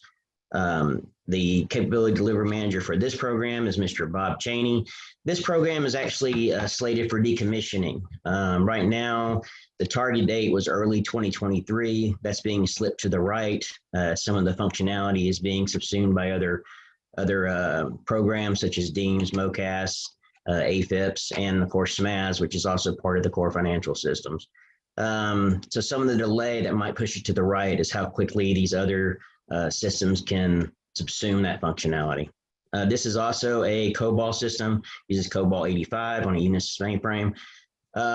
This one is not agile. The reason being is because it's decommissioning. We've already got it bare bones stripped down as there's no new functionality being added. DFAS kind of maintains the agile component. So for IAPS, the only thing that DFAS is really doing is adding a system change requests when there's issues that might affect the payments or something like that. And the next slide, please. SMAS is the third of the core financial systems. The capability delivery manager is Monique Simpson. What SMAS does is it's the records for working capital fund balance reports. So it was actually a newer system fielded in 1986. This one uses agile methodology as well. This is one that's built on Power Builder, uses Oracle 19C databases, and is on HP Unix operating system. And we do anticipate that some of the functionality that is in IAPS will be absorbed by SMAS within the next year or something. So that's something that the team is already working towards, and that'll continue on in the next year or so. All right, one thing I wanted to mention, if we can go back to the first slide there, first quad slide. Talking about the unique requirements, risks, and concerns. Some of the risks that we're going to be dealing with in the next iteration of this contract is we really want to move gaps off the mainframe. It's costing DFAS $20 million plus a year to have them on the mainframe. So we actually are looking at doing a study. It's already underway. I mean, this study is looking at what it would take to make GAFs compatible with DEEMS while moving off the mainframe into cloud environment. Currently, we're targeting OCI as the environment. However, there's nothing set in stone as the study is ongoing at this time. Another thing that we're looking at, and this is where I would like to mention the COBOL programmers. Obviously, COBOL is an older system, so we're looking at maybe even refactoring the way that we use GAFs to get it off COBOL, maybe do a Java or .NET or something solution, that way extending the life of GAFs. We anticipate that GAFs is going to be around until 2035 at the minimum. So we'd like to see possibly doing something to get into a different system other than COBOL so we can extend the life because COBOL programmers are getting more and more difficult to find, which leads us to one of the ways that we're thinking of approaching the PWS is perhaps instead of having everybody on site here at Gunner, we look into different ways where we can, we know that telework works. We've been doing it for 15 months. So for these hard to find positions, these COBOL positions, maybe some of these Oracle database administrators, we look at maybe doing kind of a hybrid between on-site and telework for those hard to find positions. We're still in kind of discussions on how that's going to look, but it's something that we want to use since we know that telework, we're able to complete the mission. So that's another thing that's an issue and a concern that we have. And then of course, for SMAS, the HP Unix system, HP Unix is going away. I think the target date is 2025 or so. So we're going to have to look at moving this off that operating system. So we're actually already in the process of doing some testing on a Red Hat Linux environment. This will also enable us to possibly position SMAS to move into the cloud. Currently, SMAS is hosted in DISA. The development piece, that's the production piece, is hosted in DISA. The development piece we currently have in the CIE. When the CIE was determined to go sunset, we looked at moving the development to the cloud, and we quickly discovered that most of our cloud providers couldn't do anything with HP Unix. So that, since we knew HP Unix was going away, we started looking at different ways to extend the life of this system as well. So we looked at moving it to Red Hat. So that's something that might happen in the future. Since these are DFAS-owned systems, We kind of like to have the development obviously match the production. So we're kind of at DFAS's what they want to do. So, but it's as the development authority, we're kind of looking at new ways to give them what we know is going to happen, what we know that they're going to need in the future. So we really look for that in this next contract is somebody that can look at these, using these old antiquated systems, moving them into a new future, sort of, whether that's cloud, a different operating systems, different databases, whatever it might be. So I just want to go to the last slide. That's all I have, and be willing to answer any questions. All right, thank you, sir. There are a couple questions in the chat. First one is from Bob Fry. Does this sustainment contract include a requirement to move these applications to the cloud? No, like I mentioned, these are DFAS owned applications. So while the Air Force kind of has a mandate, so to speak, to try to move everything, especially BES, try to move everything off to the cloud as that they can, DFAS really has the final say in what they want to do. We are looking at ways where we can move our applications to the cloud because we anticipate that eventually DFAS is going to get to that point and we want to be prepared. But as of this moment, there's nothing set in stone that we are moving to the cloud. However, like I said, there's studies underway on what that would take. All right, next question comes from Brad Glasgow. For GAFs, would you consider a postmodern ERP approach? I'm going to let Pete Levelett, the capability delivery manager for GAFs, answer that. Pete, are you there? Yeah, I'm here. Can you hear me okay? Yes. It's back to what Ken was talking about earlier, where DFAS gets to decide this. So we really are kind of just a developer here at Gunner. So for us to say, yeah, we would consider a postmodern ERP approach, that would have to be approved by DFAS.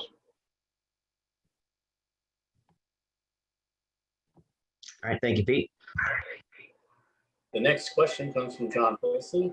Is the government interested in bringing in innovative solutions for modernizing SMAS and GAFs?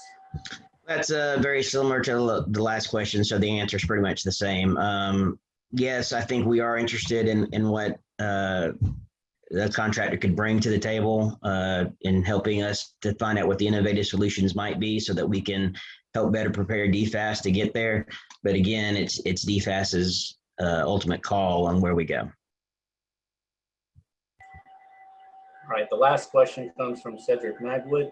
What is your timeline to move away from the legacy systems, as we know is royal pain when dealing with hardware and software? Right now, IAPS is, like I said, is scheduled to decommission early next year. That might be another 6 to 12 months. I'm sorry, 2023. So 18 months to 24 months before that actually decommissions. It could possibly be even longer.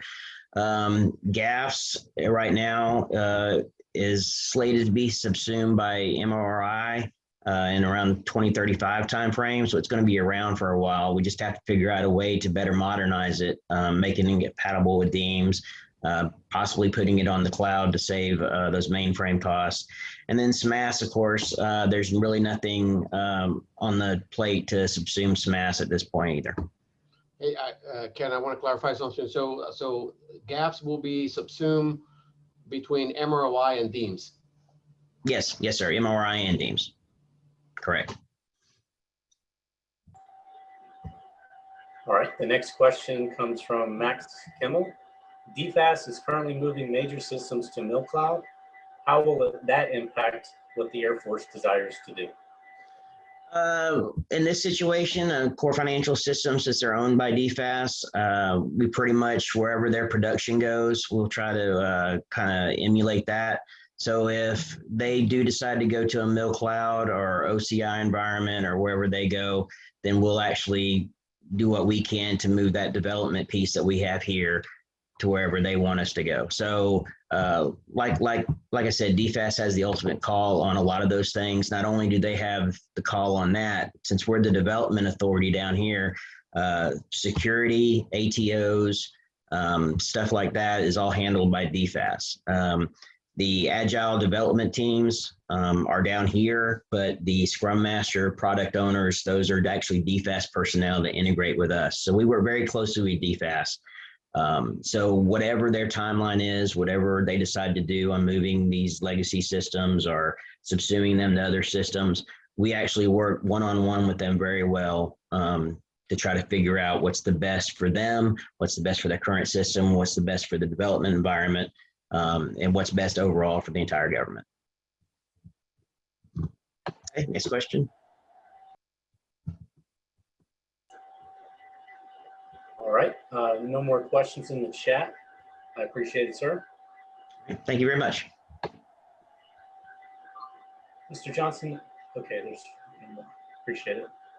And Marcy Rhodes, you're up next.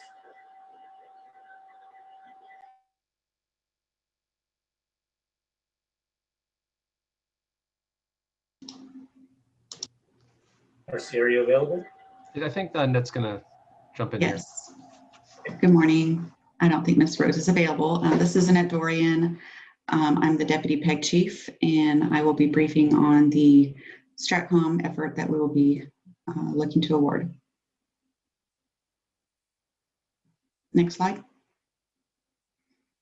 All right, strategic communications supports our PEO and Deputy PEO and organization with communications throughout BES, as well as our outside vendors and other community.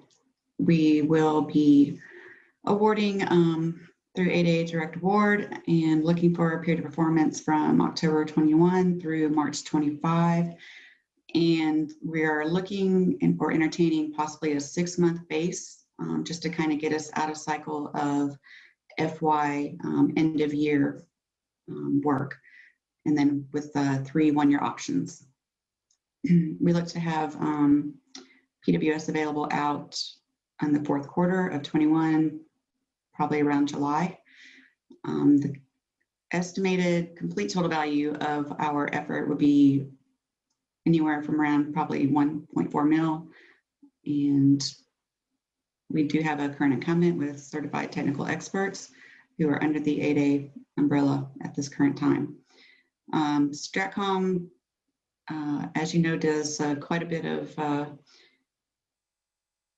events for us, including this one right here. They've done diligent work for Vendor Industry Days, AFITC, also working with industry days within our portfolios and services. And we also do a lot of support for our documentation, being newsletters, anything that's with communication, as well as the VES Smart Guide and the reference guide, which you know about.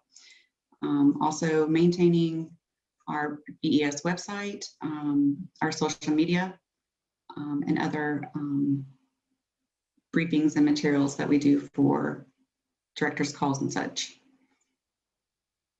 And I'll leave it and go with any questions. And I'll give the chat just a minute to catch up here, but currently there's no questions.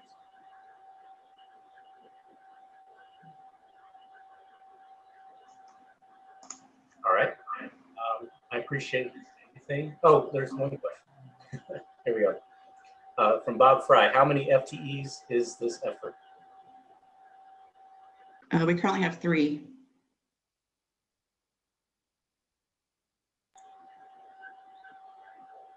All right, one more from Jeannie. Has a company already been selected for this direct award? No.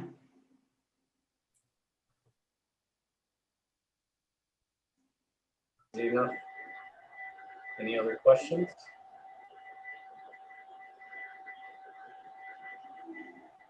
All right, thank you so much. All right, thank you. And this should be the last brief. Next slide.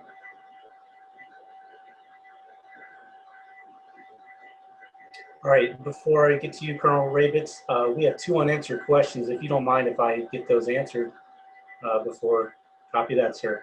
All right, these 2 questions that we couldn't answer earlier from ILSS. from Mr. Turner and Captain Walton, I believe. Are y'all still on the line?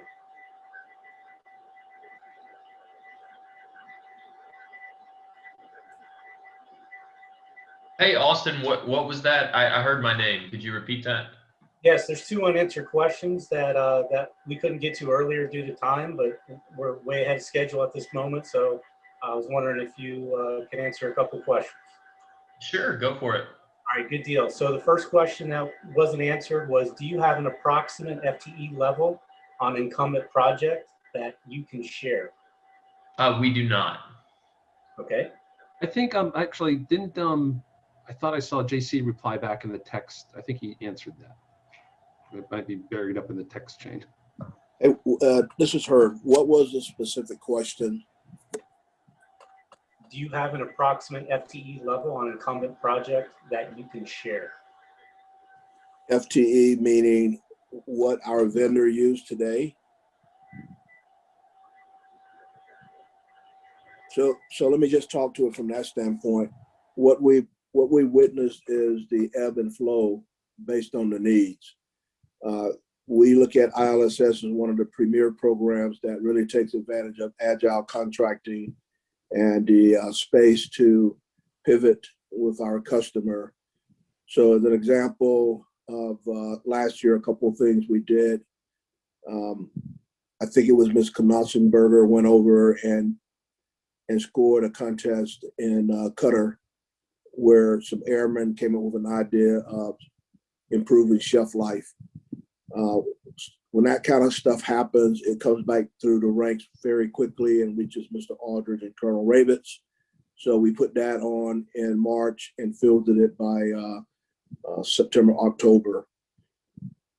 Same thing with generals going out and meeting the troops, and the troops give ideas and that comes back.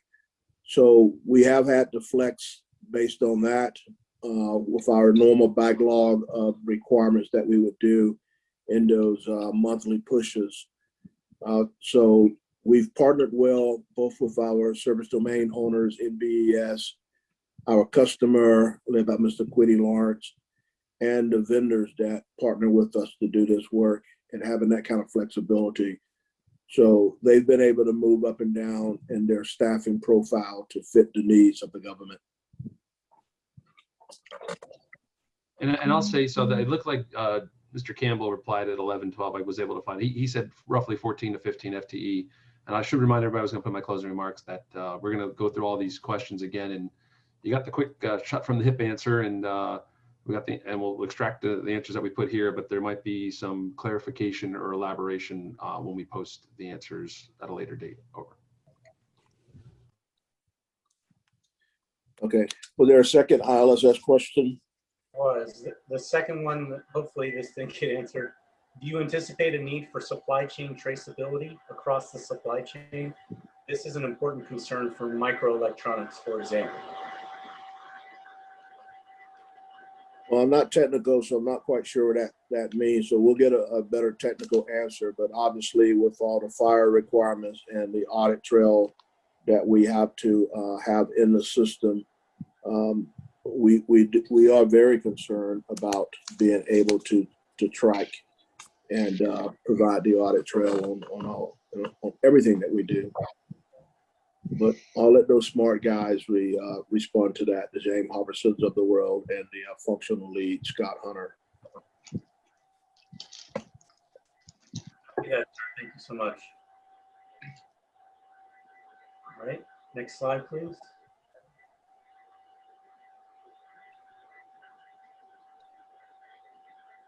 All right, well, I'll hand it over to Colonel Ravitz for closing remarks. Colonel Ravitz? All right, thanks, Austin. Yeah, a couple things here to mention. First of all, you're going to get a lot of time back today. It was kind of hard to judge about how much content we were going to have in here, and obviously how much questions and interaction. So that's okay. Give some time back in your day, and maybe get lunch before your next meeting. A couple things to mention. First, feedback. You'll be getting a survey if you registered or participated on this, and we thirst for that information, just like you're thirsting for information here. Love to hear what you think about any of this stuff, the content, the slides. I don't know if you happen to notice, but there was 2 different slide formats.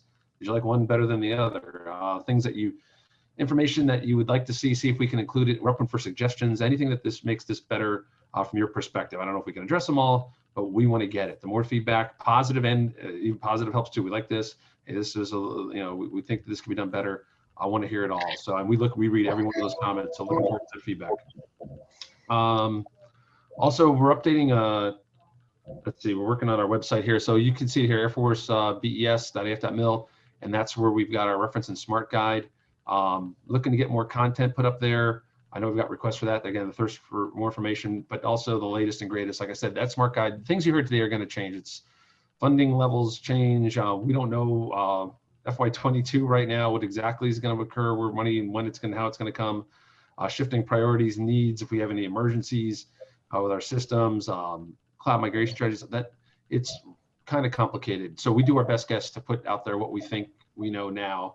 But my advice to you would be check in on that smart guide frequently. And I think that's a commitment from our team to keep that updated and accurate and add stuff in there too. The things will come on there during the year. It is definitely not static. And then also make a foot stomp there for our Stratcom team. That's the front door. They're the ones that can, if you've got questions and you can't find out where to go, who to go to, they're the ones that help you navigate that. We've got a ton of people on here. They can't all answer direct calls all the time. But again, that Stratcom is there to help you out navigate your way through and around BES to hopefully get that information you need. With that, I'll just kind of wrap it up by saying, hey, I miss everybody. Like I said, it was pretty nice we had a first in-person engagement at the MITS run golf tournament Monday. Got to see a lot of industry partners. Hopefully this time next year, I really think we need to get back together, because I'd say normally at this time, I'd say, hey, we got a little extra time. Let's I don't know, maybe change and head over at the Renaissance bar side of the house there across in the alley, and maybe meet up and get an opportunity to engage. I know you all want to engage with each other too. That is one of the tougher things. Yeah, we can do a lot and be productive in COVID and using all these teleworking tools, but I don't know. I don't see the substitution for getting together and seeing how people are doing, how their lives are going, and then talk some business alongside. So hopefully we'll get that on track for next year. In the meantime, I'll also make a little foot stump. I mentioned it earlier for AFITC. I just looked up their webpage a little bit ago. They don't have a lot of content there. I think it's mostly from that last year, Air Force Information Technology Cyber Conference. It looks like they got the dates posted on there, 3 August to 1 September. I gotta go check it out. Anyway, I know it's the last week in August. So that's an opportunity. You're gonna get a lot of the people that were on this phone call. Hopefully this first opportunity for us all to get back and in person and walking around the vendor floors and hearing. We got, I know they're putting together another good list of keynote speakers. So that anybody's invited, you register for that if it works out for you, and hope to see a lot of you out and around Montgomery. I'm sure it'll be a little warmer, but again, I think it's worth the in-person engagement. And with that, I'll just say, hey, thank you very much to my team for putting this on. Austin Myers, a Stratcom team that are led by Darius Johnson. And then lastly, I'll leave it. Thank you to all your vendors in industry. We don't do any of this stuff. We don't move anything, money, manpower, material without what you do and the technical expertise. And I know it's a challenging situation out there. You got to fight for talent. You got to get the information for these awards. You got to compete. But we appreciate it so much, and we can't do any of it without you. So with that, that's all I have. We will look at these questions and get those things posted.